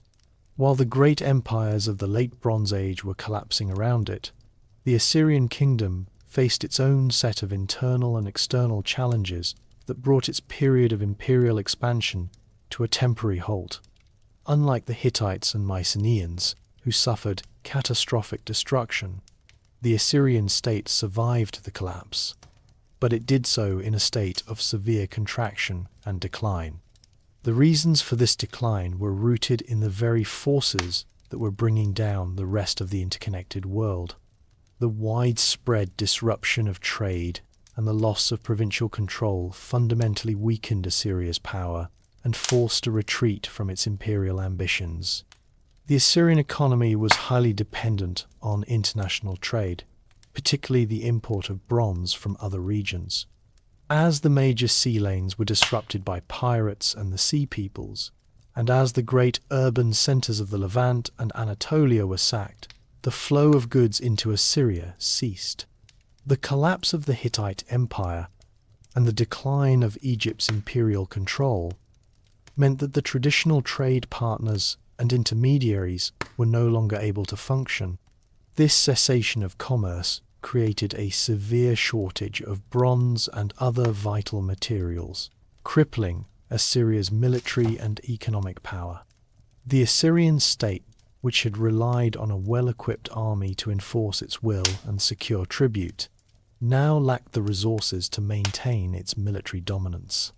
The loss of international trade was compounded by a breakdown in provincial control. As the central authority weakened, subject peoples on Assyria's frontiers, particularly the mountain tribes to the north and east, sensed an opportunity to rebel. Assyrian royal inscriptions from this period document a series of military campaigns against these rebellious groups, indicating a state grappling with internal strife and external pressure. The Assyrian army, which was now facing resource shortages and a loss of revenue from trade and tribute, was overstretched and ill-equipped to handle multiple fronts simultaneously. The military defeats and failed campaigns against these groups led to a loss of territory and a retreat from the imperial ambitions that had defined the reigns of Tukulti-Ninurta I and his successors.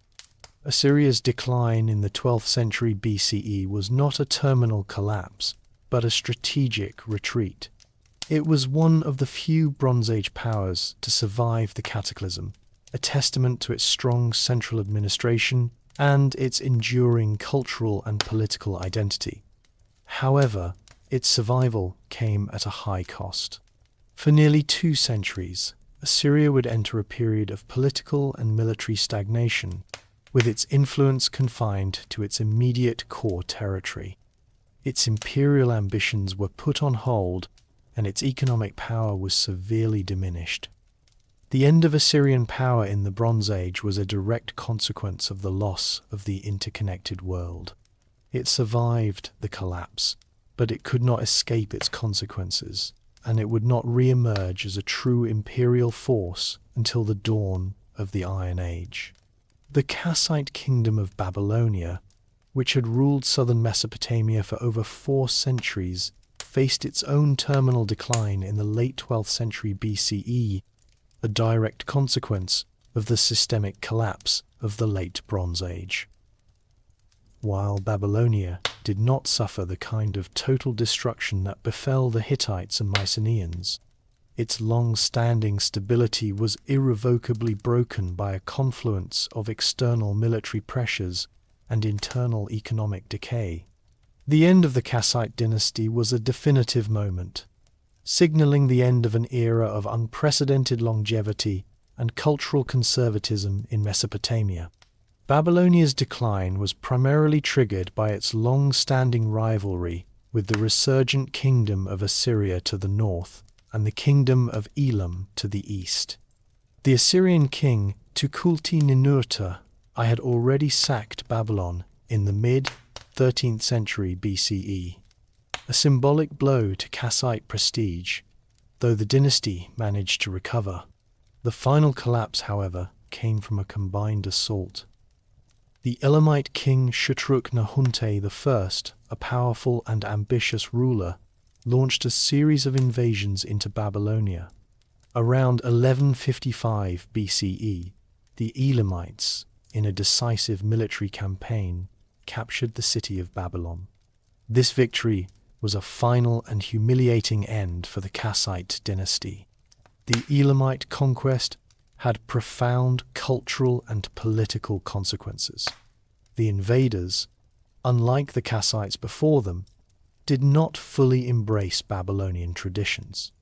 They instead plundered the city's ancient temples and palaces, seizing numerous priceless artifacts and monuments, including the famous stele of Naram Sin and the law code of Hammurabi, which they carried back to their capital of Susa. This act of systematic looting was a clear sign that the new power did not view itself as a successor to Babylonian civilization, but as a conqueror. The seizure of the law code of Hammurabi, a symbol of Babylonian legal and political authority, was a deliberate act of cultural and political domination. The fall of the Kassites led to a period of political fragmentation and instability in Babylonia. Following the Elamite withdrawal, a new dynasty, the Second Dynasty of Isin, rose to power. While this dynasty initially showed promise, its reign was marked by a constant struggle for control against internal rivals and external threats. The traditional balance of power in Mesopotamia was gone. The international trade networks that had sustained Babylonian prosperity were disrupted, and the state was no longer able to effectively manage the vast agricultural resources of the plain. The fall of the Kassite kingdom was a signal that the Bronze Age system of centralized imperial control, with its focus on stable, long-term dynasties, was coming to an end.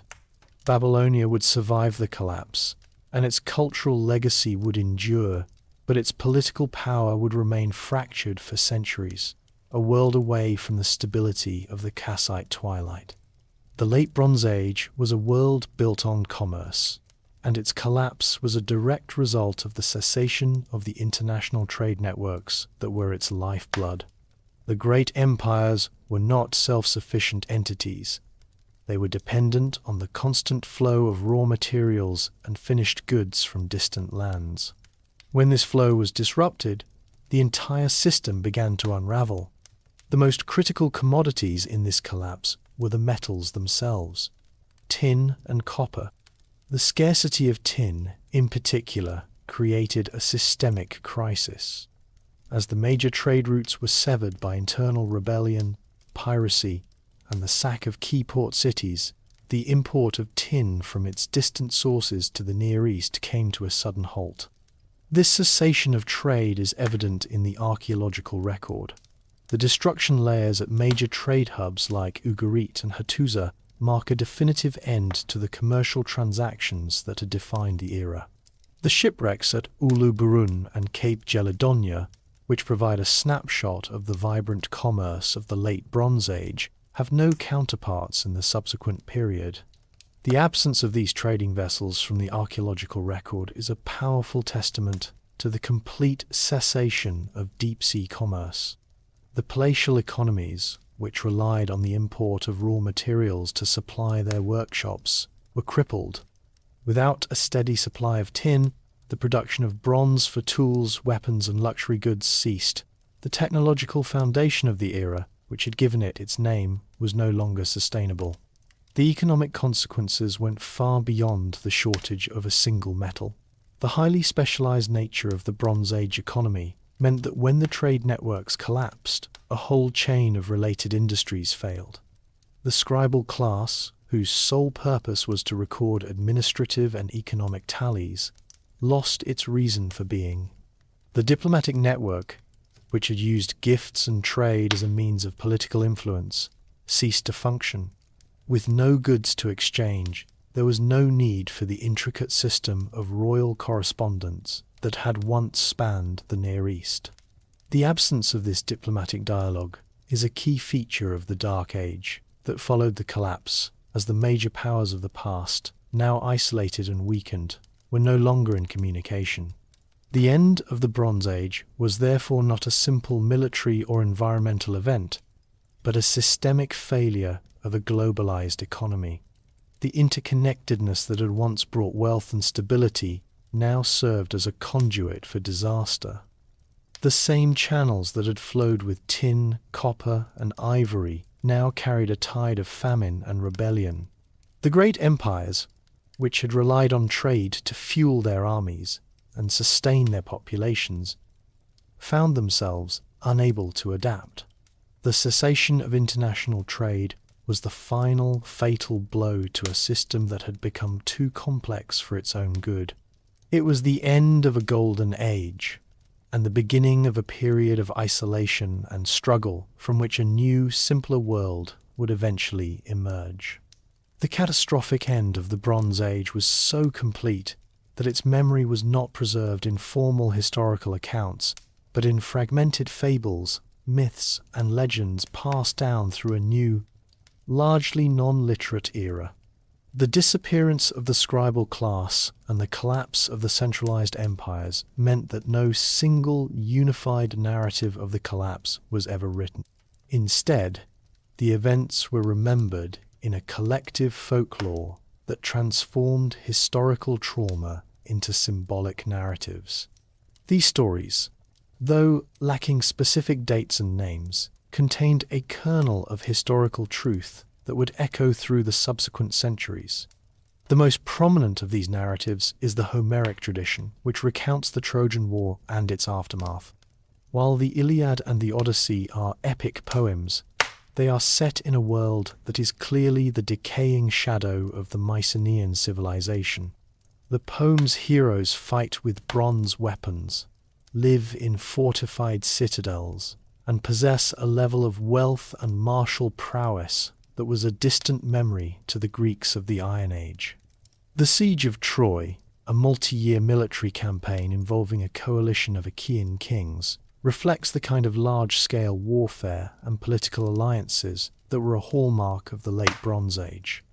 The poems focus on the themes of destruction, loss, and the collapse of a heroic age is a powerful artistic representation of the trauma of the collapse. The Sea Peoples, who appear in Egyptian records as an invasion force, may have been remembered in Greek folklore as the Dorians, a mysterious people who, according to later traditions, invaded the Greek mainland and brought an end to the Mycenaean world. Similarly, the biblical tradition contains narratives that can be understood as memories of the Bronze Age collapse. The conquest of Canaan by the Israelites, as recounted in the book of Joshua and Judges, describes the destruction of fortified Canaanite cities, a process that mirrors the archaeological evidence of the Levantine collapse. While the biblical narrative has a clear theological purpose, its portrayal of widespread urban destruction and the emergence of a new people on the ashes of an old civilization is consistent with the historical record. The biblical account of the Philistines, a powerful new enemy of the Israelites, aligns with the archaeological evidence for the settlement of the Peliset, one of the sea peoples, in the southern Levant. The Philistines' military superiority, particularly their control over iron technology, as mentioned in the biblical text, gives a glimpse into the changing nature of warfare and technology in the post-Bronze Age world. These myths and legends, whether in the form of epic poems or religious narratives, were the only way that the memory of the collapse was preserved. They were not accurate historical documents, but powerful expressions of a cultural memory of a world that was lost. They transformed a complex historical event into a series of simplified, symbolic narratives that spoke to the trauma and chaos of the transition. The collapse of the great Bronze Age empires was so complete that it had to be remembered not as history, but as myth. The myths were the funeral songs for a lost world, and they were the only stories that survived. The Bronze Age was an era of sophisticated administration, underpinned by a highly specialized class of scribes and a range of complex writing systems. The great emperors, the Hittite, Mycenaean, and Egyptian, relied on literacy as a fundamental tool of statecraft, using scripts like cuneiform and Linear B to manage their vast palace economies, armies, and diplomatic relations. These writing systems were not tools for the general public, but were the exclusive domain of a trained administrative elite, their purpose tied directly to the functioning of a centralized state. The Linear B tablets of Mycenaean Greece, for instance, are not literary works, but are almost entirely bureaucratic inventories, recording everything from bronze rations for weapons to the number of goats in a flock. Similarly, the cuneiform archives of Hattusa and Ugarit are filled with treaties, letters, and economic tallies. The collapse of the palatial system was not just a political or military event. It was a systemic failure that led to the abrupt and total disappearance of this administrative literacy. When the palace centers were destroyed by fire and invasion, the scribal class perished or was displaced. There was no longer a state-sponsored institution to teach and maintain the complex scripts, and no need for the economic records they were designed to create. The elaborate bureaucracy that required such a writing system ceased to exist. As a result, the ability to read and write was simply lost in the Greek world, and much of Anatolia and the Levant for several centuries. The institutional memory of these civilizations was effectively erased, as the very documents that contained their history and administrative knowledge were sealed in the destruction layers of their own collapse. This loss of literacy is one of the most defining characteristics of the Dark Age that followed. Without a written record, complex social and political institutions could not be rebuilt. The large-scale military and diplomatic alliances of the Bronze Age became impossible, as a new non-literate world was forced to rely on oral communication and localized, decentralized forms of governance. The disappearance of these scripts stands in stark contrast to the fate of writing in Egypt. The Egyptian state, though severely weakened, survived the initial onslaught of the Sea Peoples. Its scribal tradition, with its deep roots in a divine and priestly class, was not tied exclusively to the palace administration, and therefore managed to endure. The Egyptian scribes continued to produce texts and maintain their hieroglyphic and hieratic scripts, allowing for a continuous, if diminished, historical record. This continuity in Egypt highlights the fundamental difference between its survival and the total systemic collapse of other civilizations. The silence of the tablets in Greece and the Near East is a powerful and somber testament to the completeness of the Bronze Age collapse. It signifies a transition from a complex, interconnected and literate world to a new era of fragmented societies and a reliance on memory and myth over historical record. The Late Bronze Age was a period of high urbanization, with large populations concentrated in and around fortified palatial centers and trade hubs. Cities like Hattusa, Mycenae, and Ugarit were not merely political capitals. They were the engines of their respective economies, housing administrative centers, specialized workshops, and extensive storage facilities. This urban model was a direct product of the centralized political and economic systems that defined the era.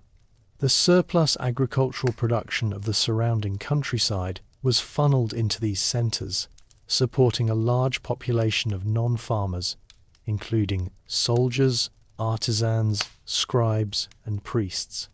This urban density, however, proved to be a fatal vulnerability during the collapse. The destruction of the Bronze Age system led to a widespread depopulation of these urban centers and a fundamental shift in human settlement patterns. Archaeological evidence from across the Near East and the Aegean points to a dramatic and abrupt decline in urban populations. Sites that had been continuously occupied and growing for centuries were either violently destroyed and abandoned or saw a massive reduction in size. The population of the Greek mainland, for instance, is estimated to have declined by as much as 75% during the Greek Dark Ages. The once bustling citadels of Mycenae and Tiryns, which had housed thousands, were left as ruins. The city of Ugarit, which had been a cosmopolitan port, was a wasteland of fire-hardened rubble. The Hittite capital of Hattusa, once home to tens of thousands, was abandoned entirely. The urban fabric of the Late Bronze Age world was simply torn apart. This depopulation was not a random event. It was a direct consequence of the systemic collapse.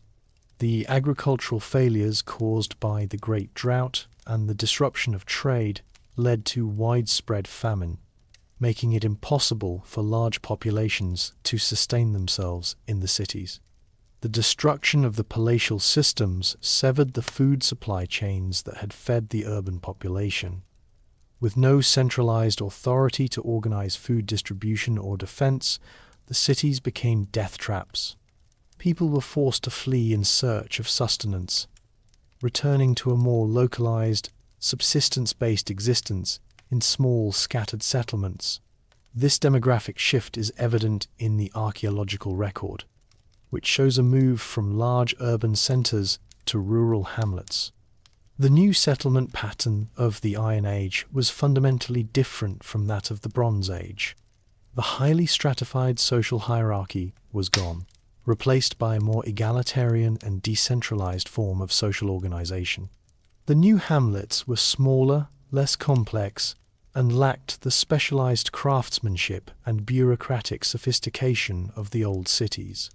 They were focused on local agricultural production and relied on oral tradition rather than written records to maintain their social cohesion.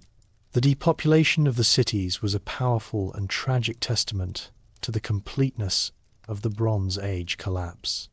It was not just the end of a political era, it was a fundamental reset of human settlement and social organization, a transition from a world of complex urban life to one of isolated rural survival.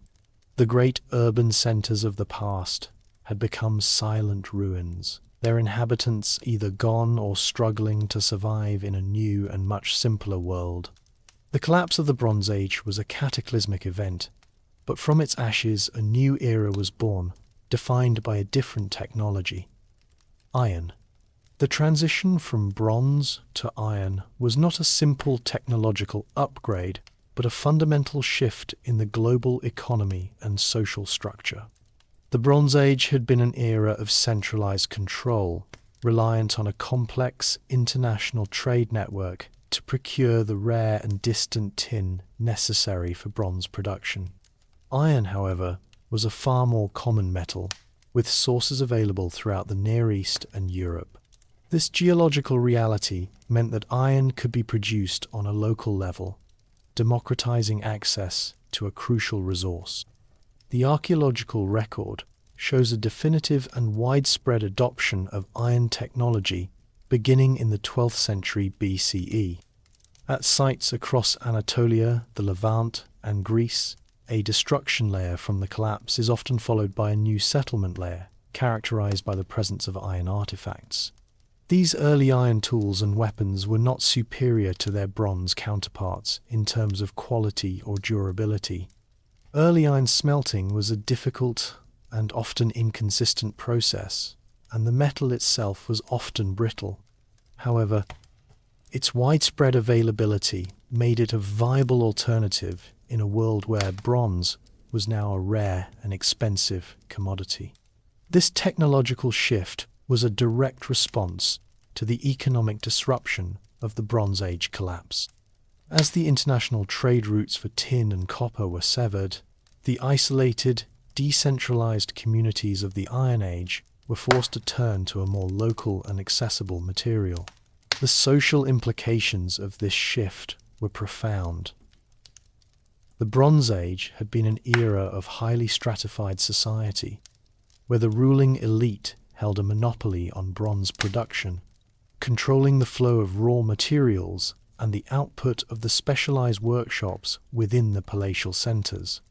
The cost and complexity of bronze metallurgy limited access to this technology, reinforcing a social hierarchy where power was concentrated in the hands of a few.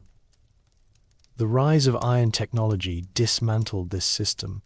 The widespread availability of iron ore meant that local communities, without the need for a distant trade network or a centralized administration, could produce their own tools and weapons. Ironworking required a new set of skills, but these skills could be learned on a village level. This democratization of metallurgy had a leveling effect on society, contributing to the more egalitarian social structures that are evident in the archaeological record of the early Iron Age. The new era was not defined by the grand empires and their palatial systems, but by the rise of smaller, more resilient, and more localized political entities. The Philistines, the early Israelites, and the new Greek city-states all emerged as distinct regional powers in a world where international trade and imperial power had been swept away. The adoption of iron was not just a technological change, it was a cultural and political reset. It was the foundation of a new world, built not on the fragile interdependencies of the past, but on the local self-sufficiency and resourcefulness of a new era. The Age of Iron was a world of smaller scale and simpler technology, but it was a world that had learned to survive. The first and most enduring academic theory to explain the Bronze Age collapse is the invasion hypothesis. This model, which gained prominence in the 19th and early 20th centuries, attributes the widespread destruction and societal breakdown to a singular, unifying cause. A series of invasions by a mysterious group of peoples, collectively referred to as the Sea Peoples. The primary evidence for this theory comes from Egyptian textual sources, particularly the inscriptions of pharaohs Merneptah and Ramesses III at Karnak and Medinet Habu. These documents, as discussed in earlier chapters, explicitly mention a confederation of seaborne invaders who attacked the Levant and Egypt, leading to widespread destruction. The theory posits that these sea peoples, driven from their homes by unknown causes, were a coordinated military force that overwhelmed the great empires of the Late Bronze Age. The invasion hypothesis is supported by a number of key historical and archaeological facts. First, the Egyptian records themselves provide a narrative of a unified invasion. The Medinet Habu inscriptions list a specific coalition of peoples, including the Peliset, Checker, and Denyen, who made a confederation in the midst of the sea, and moved with a destructive force. Second, the archaeological record across the Near East and the Aegean shows a consistent destruction layer around 1200 BCE, which is consistent with a series of coordinated military attacks. The cities of the Levant, like Ugarit and Hazor, were destroyed and abandoned around this time. The Mycenaean citadels of Pylos and Mycenae also met their end in a fiery conflagration that many scholars attribute to external attackers. The presence of a new, distinct material culture, particularly the Philistine pottery in the southern Levant, supports the idea of a new population group settling in the region after a military conquest. However, the invasion hypothesis also has a number of significant limitations. A major weakness of the theory is its reliance on a single propagandistic source. The Egyptian records were created to magnify the pharaoh's military prowess and divine favor, and they may have exaggerated the scale and coordination of the invasion. There is no evidence of a unified command or a single leader for the Sea Peoples in any of the surviving documents. Furthermore, the theory fails to account for the widespread nature of the collapse. It does not adequately explain the internal weaknesses of the empire-est famine, the earthquakes, and the internal strife that were already underway before the invasions. The collapse of the Hittite Empire, for instance, seems to have been more a result of internal pressures and attacks from its traditional enemies, the Gazga peoples, than from a unified invasion by the Sea Peoples. The invasion hypothesis, while a compelling and influential model, is now seen by most scholars as too simplistic to fully explain the complexities of the Bronze Age collapse. It correctly identifies the Sea Peoples as a significant factor in the collapse, but it fails to recognize them as a symptom of a much larger, more systemic crisis. The theory, in its focus on a single cause, understates the confluence of factors that led to the end of a golden age. The Sea Peoples were not just a cause of the collapse. They were also its first and most desperate refugees. The complexity of the Bronze Age collapse led a number of scholars to propose a more nuanced explanation that moved beyond the single-cause invasion hypothesis. The systems collapse model posits that the end of the Bronze Age was not the result of a single event, but a confluence of multiple, interconnected failures. This model, which has gained widespread acceptance in recent decades, views the late Bronze Age world as a highly complex and fragile global system. Its strength lay in its interconnectedness, but this same interdependence also contained the seeds of its destruction. A failure in one part of the system could not be isolated. It would inevitably cause a chain reaction of failures in other, seemingly unrelated parts of the system. The model identifies several key factors that, when combined, created a perfect storm for collapse. The first of these was the environmental crisis. The prolonged drought led to widespread agricultural failure and famine, putting immense stress on the food supply chains that sustained the urban centers. This agrarian crisis was not a singular event, but a long-term problem that weakened the great empires from within, depleting their resources and their ability to respond to new threats. The second factor was a demographic shift. The famine and social unrest created a massive wave of internal migrations and external refugee movements. These displaced peoples, desperate for new homes and resources, formed the very groups that would later be identified as the Sea Peoples. The model thus views the Sea Peoples not as a cause of the collapse, but as a symptom and a direct consequence of the systemic crisis. The third factor was the breakdown of international trade. The sophisticated palatial economies of the Bronze Age were dependent on the constant flow of goods, particularly the rare and distant tin necessary for bronze production. As the political and social instability spread, the trade routes were disrupted by piracy and the collapse of key intermediaries. This cessation of commerce led to a severe shortage of bronze. a commodity vital for both the military and the economy. The great empires, unable to arm their soldiers or produce the tools necessary for their economies, were now technologically vulnerable. The final factor was a series of internal political and social failures. The great empires, with their highly centralized and top-heavy bureaucracies, were simply too rigid to adapt to the new realities of famine and military pressure. The social contract between the ruler and the ruled broke down, leading to peasant revolts and insurrections that further weakened the state from within. The systems collapse model, therefore, argues that no single factor, not the invaders, not the drought, and not the earthquakes, was sufficient to cause the collapse on its own. It was the convergence of all these factors in a feedback loop of destruction that brought the entire system down. The model explains the seemingly simultaneous collapse of civilizations from Mycenaean Greece to the Hittite Empire and the decline of Egypt.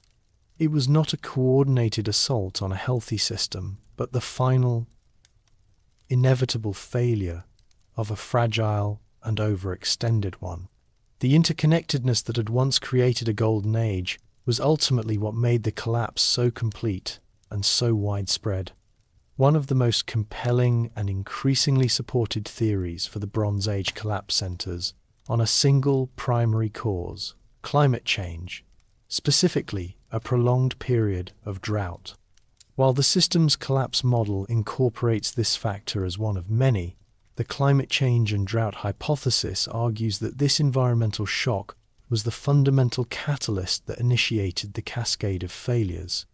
The theory is based on a growing body of paleoclimatological data that has been gathered from a variety of sources, including pollen records, sediment core samples, and speleothem cave formation analysis from the Eastern Mediterranean and Near East. These scientific records paint a consistent picture of a sudden and severe aridification event that began around 1200 BCE. Pollen analysis from lake beds in Turkey and the Levant shows a sharp decline in agricultural plants like grains and a corresponding increase in drought-resistant species, indicating a widespread shift in vegetation patterns consistent with a prolonged drought. Sediment cores from the Mediterranean Sea show a marked increase in dust and a change in marine organisms, suggesting a decrease in rainfall and an increase in desertification on the surrounding land masses.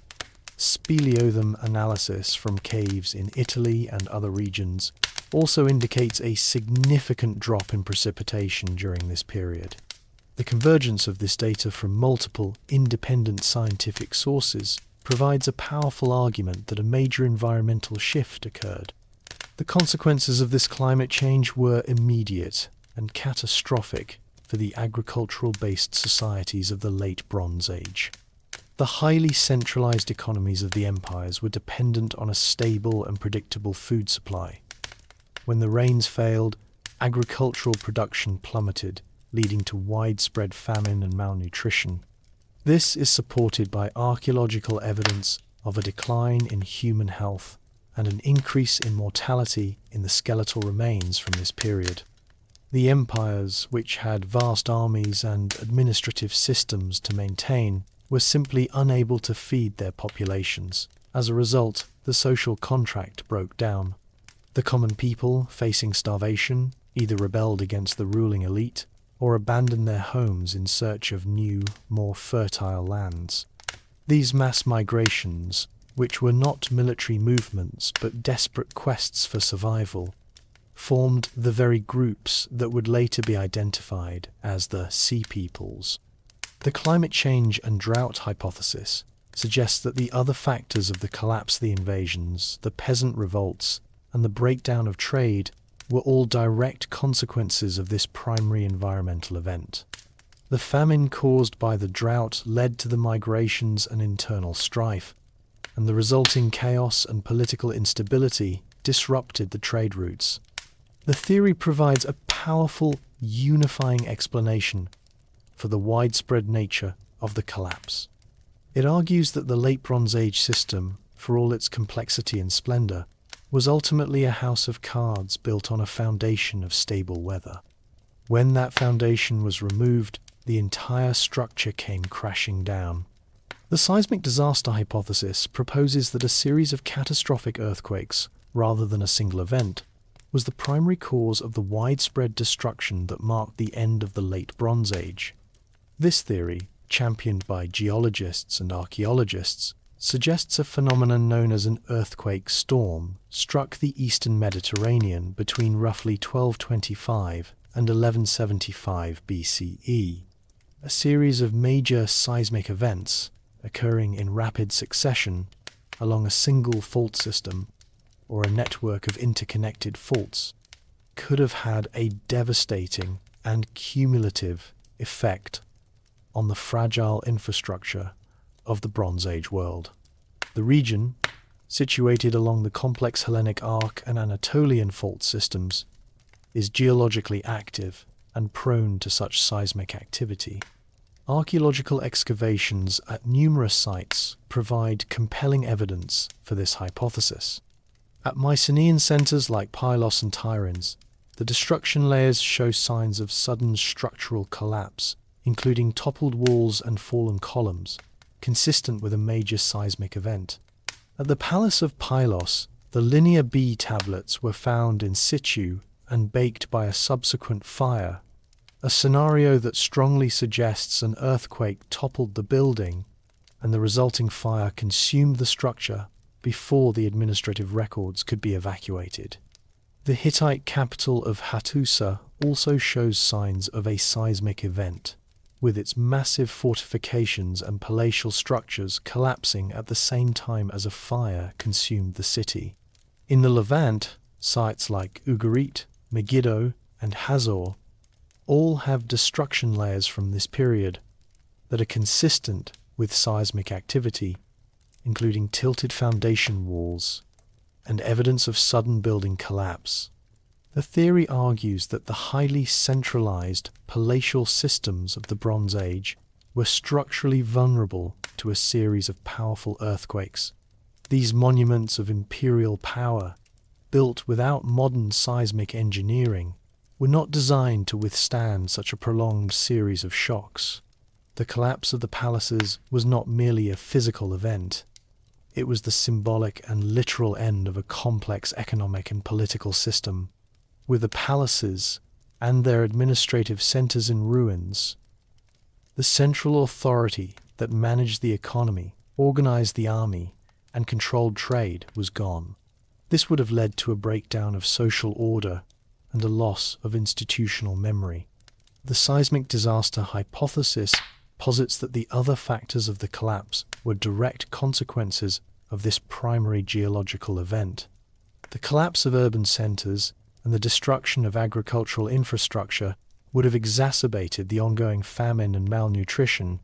Displaced populations left homeless by the earthquakes would have swelled the ranks of migrants and refugees, contributing to the military pressures that were already straining the great empires.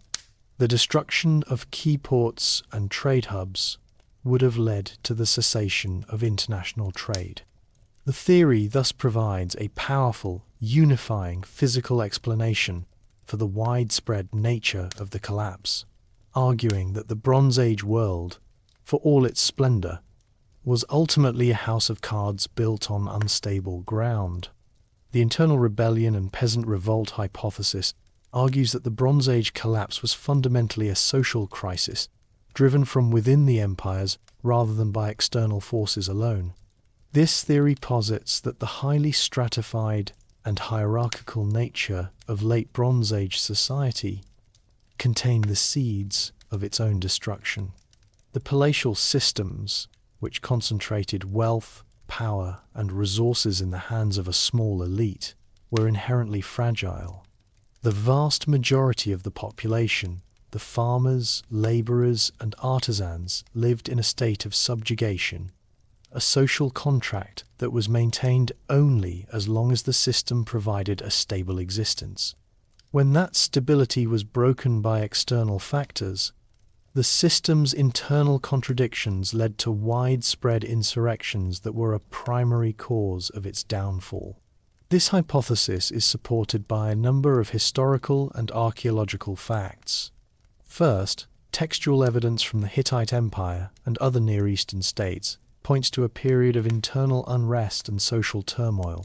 Hittite records mention the Gazga peoples, who were not just an external military threat, but a constant source of internal rebellion on the northern frontiers. The Hittite state's attempts to quell these internal uprisings diverted valuable military resources away from its international frontiers, weakening its ability to respond to external threats. The social fabric of the empires was already fraying before the arrival of the Sea Peoples. The prolonged drought and famine would have exacerbated this internal strife.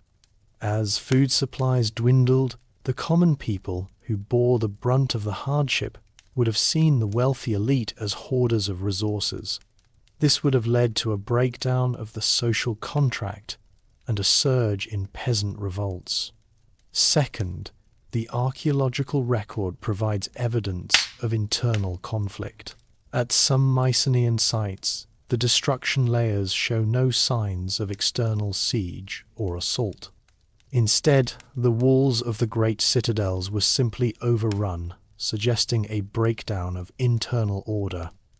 It is possible that the citadels were sacked from within by a desperate populace, who saw the palaces not as a source of protection, but as a symbol of their oppression. The disappearance of the scribal class and the meticulous administrative records of the palatial system also supports this theory. A peasant revolt would have had no interest in preserving the bureaucratic records of the very system it was overthrowing. The looting of royal treasuries and the destruction of the palaces were not just acts of war, they were acts of social revolution, a deliberate attempt to dismantle the symbols of elite power. The internal rebellion and peasant revolt hypothesis views the Sea Peoples not as a single unifying cause, but as a symptom of a deeper, more systemic problem. It is possible that the Sea Peoples were in part composed of displaced populations who had rebelled against their own rulers and were now seeking a new existence. Their arrival at the borders of the great empires was not a coordinated military invasion, but the culmination of a social and political crisis that had been brewing for decades. This theory provides a powerful, human-centered explanation for the collapse, arguing that the Bronze Age system ultimately collapsed under its own weight, undone by the very social inequalities that had allowed it to prosper. The economic theory for the Bronze Age collapse posits that the widespread destruction was not the result of a military or social cataclysm, but was a direct consequence of a systemic failure in the international trade network. The Late Bronze Age was an era of unprecedented economic interdependence, and its fragility was rooted in the very material that gave the age its name: bronze. The production of bronze requires a steady and reliable supply of two metals, copper and tin, which were rarely found in the same geological location. Copper was relatively abundant, with major sources in Cyprus and Anatolia. Tin, however, was a rare commodity, with key sources located in distant lands such as Central Asia and perhaps Central Europe. This logistical reality meant that the great powers were reliant on a fragile and intricate network of intermediaries and trade routes to fuel their economies and militaries. The theory argues that the collapse was initiated by the disruption and eventual cessation of this vital trade. The maritime trade routes, which had served as the arteries of commerce, were increasingly plagued by piracy and internal revolts. The land routes, which traversed the Anatolian and Levantine hinterlands, were made impassable by famine-driven migrations and internal strife. The archaeological record provides strong evidence for this disruption. The Uluburun shipwreck, which was carrying over a ton of tin when it sank, has no later counterparts. The flow of this crucial metal simply stopped. Without a steady supply of tin, the production of bronze plummeted. This is evident in the archaeological record, which shows a dramatic decrease in the number of new bronze artifacts and a rise in the use of recycled bronze. The great empires, which had relied on a constant supply of bronze for tools and weapons, were suddenly unable to produce or repair their armaments. The consequences of this economic collapse were profound. The empire's military and political power, which was based on their ability to command vast armies and project power, was fundamentally crippled by the lack of bronze. Without bronze, they could no longer equip their soldiers or manufacture the tools necessary to maintain their vast agricultural and administrative systems. The disruption of trade also had a cascading effect on the social structure. The specialized artisans who worked with bronze were now unemployed, and the wealthy elite who controlled the trade networks lost their source of income and power. This economic hardship would have exacerbated the internal strife and peasant revolts that were already underway, creating a feedback loop of destruction. The theory thus views the collapse not as a series of unrelated events, but as a single systemic economic failure that brought a globalized world to its knees. The golden age of trade, which had created the wealth and stability of the Bronze Age, ultimately proved to be its greatest vulnerability. The collapse of the Late Bronze Age was not a single, instantaneous event, but a prolonged period of decline that gave way to centuries of slow and difficult recovery. The period that followed, often referred to as the Dark Age in the Aegean and Near East, was characterized by depopulation, the loss of literacy, and a dramatic decline in material culture. The great empires and their highly centralized palatial systems were gone, replaced by a multitude of small, localized communities. However, amidst this chaos and fragmentation, the seeds of a new world were being sown. The recovery was not a return to the old Bronze Age system, but the gradual emergence of a new social, political, and economic order that was more resilient and decentralized. The first phase of the recovery was a period of intense localization. The collapse of the international trade networks forced communities to become self-sufficient. This is evident in the archaeological record, which shows a decline in the use of imported goods and a rise in locally produced pottery and tools. The new social structures were more egalitarian, lacking the highly stratified hierarchies of the Bronze Age. The absence of a ruling elite meant that power was more dispersed, and social organization was based on small-scale tribal or village-level communities. This was a world of simple subsistence agriculture, where the primary goal was not to build empires or trade with distant lands, but to survive. The recovery was also marked by a fundamental technological shift from bronze to iron. As the international trade for tin was severed, iron, a more locally available metal, became the new standard for tools and weapons.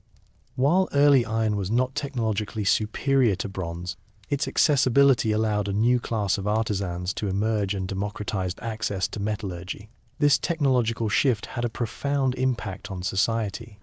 It allowed small-scale communities, without a centralized administration or a large military, to produce their own armaments and agricultural implements. This newfound self-sufficiency was a key factor in the emergence of a new political order.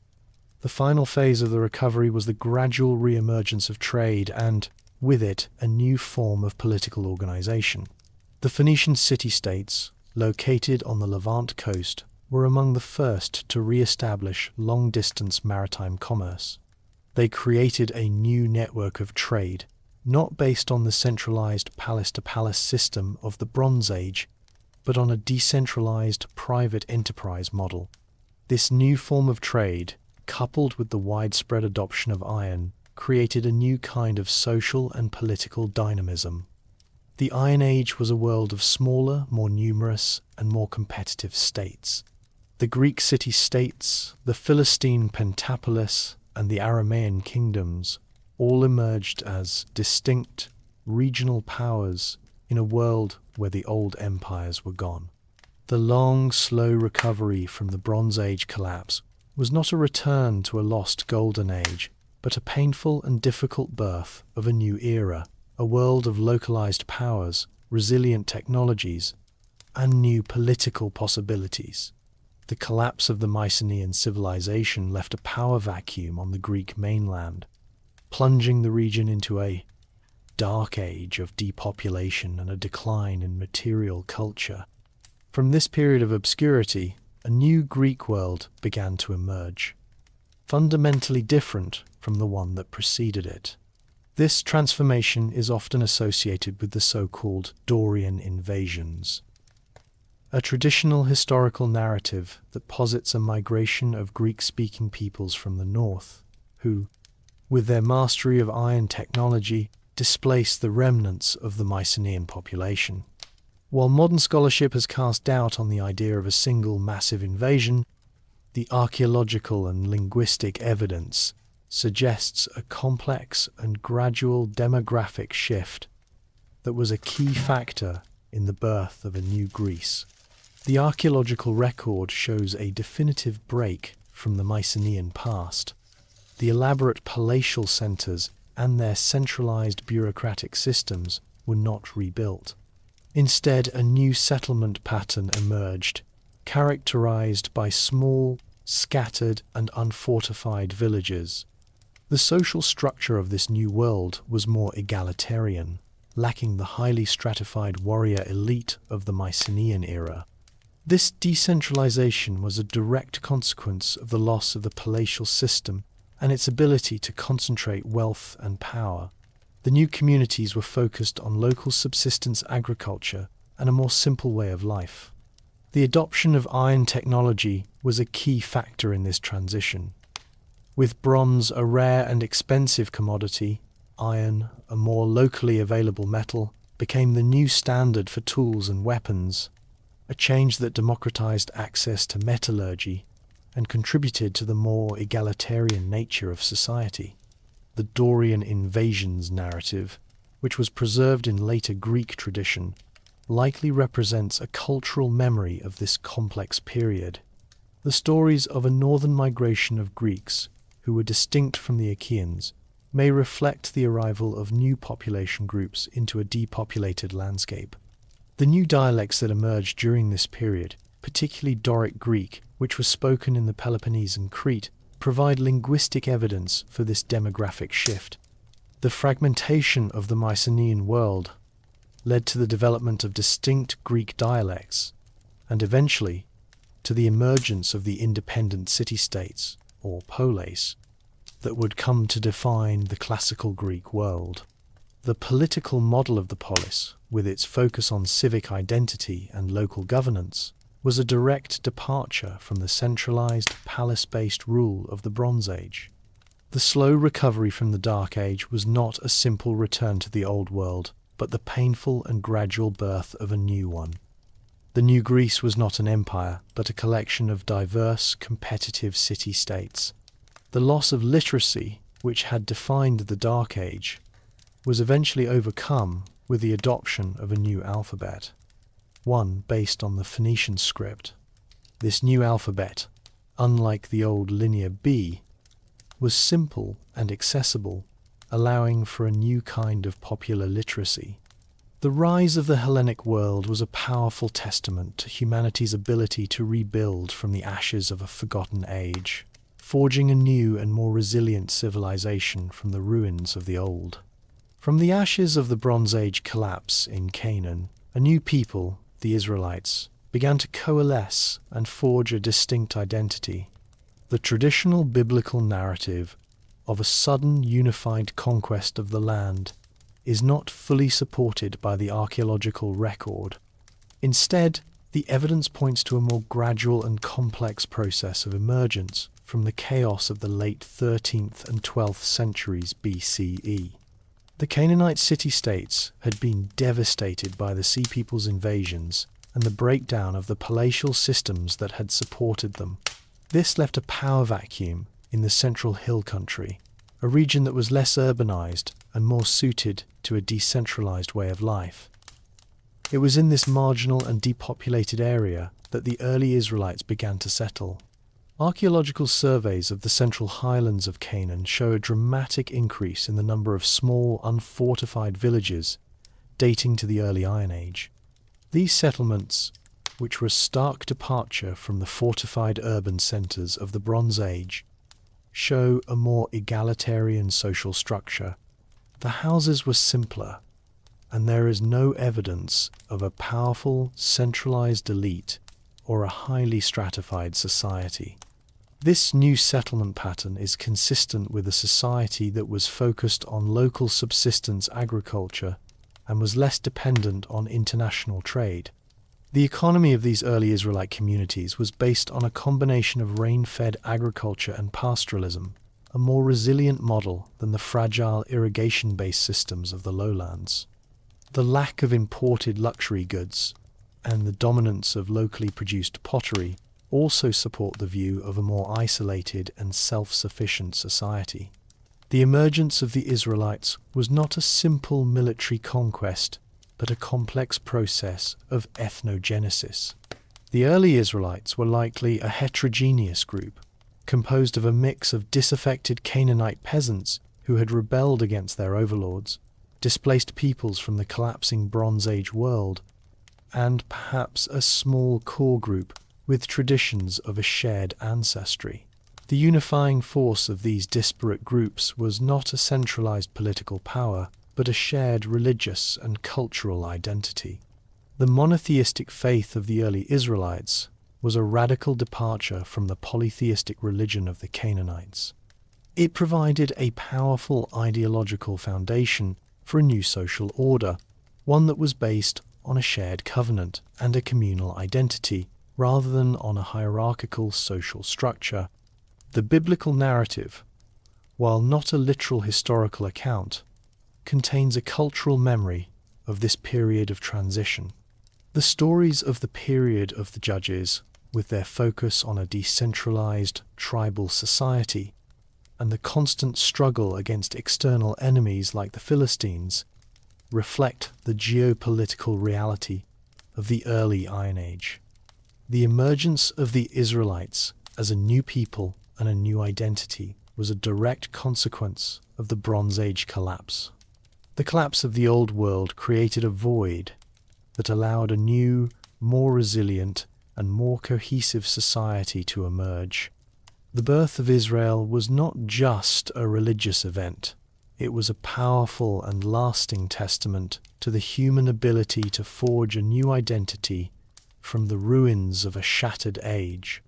The collapse of the Bronze Age, which brought destruction to the great powers of the Near East, created a power vacuum that allowed a new civilization to rise from the ashes of the old.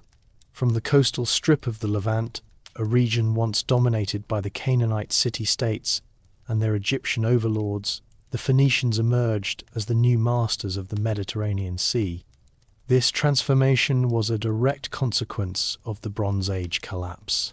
The destruction of the great palatial systems and their centralized trade networks left the sea lanes open for new actors. The Phoenicians, a Semitic people whose heritage was rooted in the old Canaanite coastal culture, seized this opportunity. The Phoenician recovery was not a return to the old Bronze Age model, but a new approach to commerce and political organization. Unlike the empires of the past, the Phoenicians did not seek to create a vast territorial kingdom. Instead, they were organized as a series of independent city-states, including Tyre, Sidon, Byblos, and Arwad. These cities, which had been weakened by the Sea People's invasions, were now free from the control of the Egyptian and Hittite empires. They focused their energies on maritime trade, transforming their coastal locations from points of vulnerability into a source of immense strength. The Phoenicians were master shipbuilders and navigators, and they used their skills to re-establish the international trade that had ceased with the collapse of the Bronze Age. The new Phoenician trade network was fundamentally different from the old. It was not a palace-to-palace system controlled by a centralized bureaucracy. Instead, it was a decentralized, private enterprise model, driven by a new class of merchants who sought profit and market control. The Phoenicians specialized in a number of key goods, including dyed purple textiles, a famous commodity produced from murex snails found on their coasts, and cedar wood from the forests of Lebanon. They also became crucial intermediaries in the new Iron Age economy, re-establishing trade in metals and luxury goods. The Phoenicians sailed to the most distant reaches of the Mediterranean, establishing trading posts and colonies from the coast of North Africa to Sicily, Sardinia, and as far as the Iberian Peninsula. These colonies, such as Carthage, were not intended for territorial conquest, but were strategic outposts for commerce, a new model of imperial power based on trade rather than on military domination. The most enduring legacy of the Phoenicians was their invention of the first widespread phonetic alphabet. The complex cuneiform and hieroglyphic scripts of the Bronze Age were tied to a centralized administrative system and were accessible only to a small class of scribes. The Phoenician alphabet, with its simple system of 22 consonants, was a revolutionary departure. It was a tool of commerce, designed to be easily learned and used by a new class of merchants. This new, accessible form of literacy was the key that unlocked a new era of communication. It would be adopted and adapted by the Greeks and, eventually, by the Romans, becoming the foundation of nearly every alphabet used in the Western world today. The Phoenicians, the masters of the sea, were a powerful testament to the transformative nature of the Bronze Age collapse. From the ruins of a shattered age, they had forged a new civilization, one based on a new technology, a new economic model, and a new form of communication. While the Phoenicians were re-establishing commerce along the sea lanes, a parallel transformation was underway on land, as a new people, the Aramaean tribes, began to reshape the political and cultural landscape of Mesopotamia. The Bronze Age collapse, which had brought down the great empires of the region, had left a power vacuum that these nomadic and semi-nomadic groups were uniquely positioned to exploit. As the old centralized states of Assyria and Babylonia retreated into their heartlands, the Aramaeans expanded their influence, settling in the fertile lands along the Euphrates and Tigris rivers and establishing a new geopolitical reality. The Aramaeans were a Semitic people whose origins are rooted in the Syrian desert and the fringes of the Bronze Age empires. Unlike the city-state cultures of the Bronze Age, their society was tribal and decentralized, focused on pastoralism and a mobile way of life. This lack of a fixed, centralized power structure was a key to their success in the post-collapse world. As the great empires, with their large armies and complex bureaucracies, struggled to maintain control over their territories, the mobile Aramaean tribes moved into the depopulated countryside, establishing small, independent kingdoms. These Aramaean states, such as Aram Damascus, Aram Zoba, and Bitadini, were not vast territorial empires, but were small, resilient political entities that were well suited to the new, fractured world of the Iron Age. The most enduring legacy of the Aramaeans was their language and their alphabet.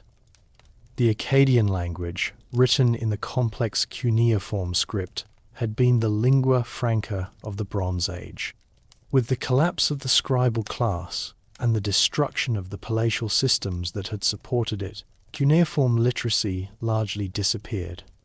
The Aramaean tribes, who were not a literate society in the same way, adopted and adapted the simple phonetic alphabet of the Phoenicians. The Aramaic alphabet, a simple system of 22 letters, was a revolutionary departure. It was a tool of commerce and communication, easily learned and used by a new class of merchants and administrators. This new, accessible form of literacy was a key that unlocked a new era of communication and allowed for the re-emergence of trade and political organization on a local level. The spread of Aramaic was not a military conquest, but a cultural one. As Aramaean tribes settled in the former territories of the Assyrian and Babylonian empires, their language became the dominant form of communication. It was a simple, practical language that was well suited to the needs of a new, decentralized world. The Aramaean tribes, with their new language and their resilient social structure, became a powerful and lasting force in the Near East. They were not just a symptom of the Bronze Age collapse. They were a central part of the solution, forging a new cultural identity and a new geopolitical order from the ashes of the old. The rise of the Aramaeans was a powerful testament to the fact that the collapse was not a simple act of destruction, but a fundamental and transformative reset. The end of the Bronze Age was a period of catastrophic destruction and profound cultural loss. But it was not a terminal event for human civilization. The centuries that followed, often referred to as the Dark Age in the Aegean and Near East, were a period of slow and difficult recovery. From the ashes of the old world, a new one began to emerge, built on a new set of principles and technologies. The enduring legacy of the Bronze Age collapse was not the empires it destroyed, but the new, more resilient civilizations that were forged from its ruins. The collapse was a fundamental reset, a creative destruction that cleared the way for the emergence of the classical world. One of the most significant legacies was the end of the old imperial model. The great palatial systems of the Bronze Age, with their highly centralized economies and top-heavy bureaucracies, proved to be too fragile and interconnected to survive a systemic crisis. The new political model of the Iron Age was based on smaller, more decentralized, and more resilient states. The Greek city-states, the Philistine Pentapolis, and the Aramaean kingdoms were not vast territorial empires, but were local powers that were better suited to a world of fragmented trade and constant military pressure. This new political model was a direct response to the failures of the Bronze Age system. The collapse also had a profound impact on technology and communication. The loss of the old Bronze Age trade networks forced a shift from bronze, a rare and distant commodity, to iron, a more local and accessible metal. This technological shift had a leveling effect on society, democratizing access to metallurgy and contributing to a more egalitarian social structure. The loss of the old cuneiform and linear B scripts, which were tied to the centralized bureaucracy, was also a significant event. The new world that emerged from the collapse was forced to invent a new form of literacy. The adoption of the Phoenician alphabet, a simple and phonetic script, was a revolutionary departure. It was a tool of commerce and communication that was accessible to a wider population, and it would become the foundation of nearly every alphabet used in the Western world. The long, slow recovery from the Bronze Age collapse was a period of both continuity and change. While the old empires were gone, their cultural and intellectual legacies endured. The myths and legends of the Bronze Age were preserved in the oral traditions of the Greeks and the religious narratives of the Israelites. The scientific and astronomical knowledge of the Babylonians was preserved by a small class of scribes and scholars. The collapse did not erase the past, but it transformed it. The new civilizations that emerged from the Dark Age were not a simple return to the old world. They were a new kind of society, one that had learned to survive without the fragile interdependencies of the past. The legacy of the Bronze Age collapse was the birth of the Hellenic world, the rise of Israel, and the forging of a new, more resilient civilization that would eventually give rise to the classical world. The Bronze Age collapse, while a period of profound destruction and loss, provides a unique and enduring lesson in global fragility. It was not a simple military defeat or a localized natural disaster, but the systemic failure of an interconnected world. The great civilizations of the Late Bronze Age, the Hittite Empire, Mycenaean Greece, the New Kingdom of Egypt, and the city-states of the Levant were all part of a single, interdependent system. They were linked by a sophisticated web of diplomacy, a reliance on shared trade routes for vital resources like bronze, and a common cultural sphere that was maintained by a literate administrative class. This system, for all its splendor, proved to be its greatest vulnerability. The collapse was initiated by a confluence of factors, none of which, on their own, would have been sufficient to cause the fall. A prolonged drought led to widespread agricultural failure and famine, putting immense stress on the food supply chains that sustained the urban populations. This agrarian crisis triggered mass migrations of displaced peoples and internal revolts against the ruling elite, who were seen as unable to provide for their subjects. The resulting chaos and instability disrupted the international trade routes, severing the flow of tin and copper and crippling the technological foundation of the era. This economic collapse, in turn, weakened the military and political power of the great empires, leaving them vulnerable to external threats. The Sea Peoples, who appear in Egyptian records as a coordinated invasion force, were not a single cause of the collapse, but a symptom of this systemic failure, a massive demographic wave of displaced peoples driven by famine and the destruction of their own societies. The Bronze Age collapse was a powerful testament to the fragility of a globalized system when faced with a multifaceted crisis. The interconnectedness that had once brought wealth and stability now served as a conduit for disaster. A drought in Anatolia could lead to a famine in the Hittite heartland, which could in turn lead to the disruption of trade routes in the Aegean and the Levant, which could then lead to a shortage of bronze in Mycenaean Greece and a rebellion in the Kingdom of Egypt. It was a chain reaction of failures that brought the entire system down. The political, economic, and cultural models of the Bronze Age, with their highly centralized and bureaucratic structures, were simply too rigid and too complex to adapt to a world of sudden and unpredictable change. The creative destruction of the collapse cleared the way for a new world. The civilizations that emerged from the Dark Age were not a simple return to the old ways. They were a new kind of society, one that had learned to survive without the fragile interdependencies of the past. The new world was decentralized, with a new political model based on smaller, more resilient states. It was a world of new technology, with the widespread adoption of iron replacing the rare and expensive bronze. It was a world of new communication, with the simple and accessible Phoenician alphabet replacing the complex scripts of the past. The Bronze Age collapse was humanity's earliest and most profound lesson in the fragility of a globalized world. It was a lesson in the dangers of interconnectedness and the importance of resilience. It was a forgotten apocalypse, but its echoes would shape the course of history for millennia to come.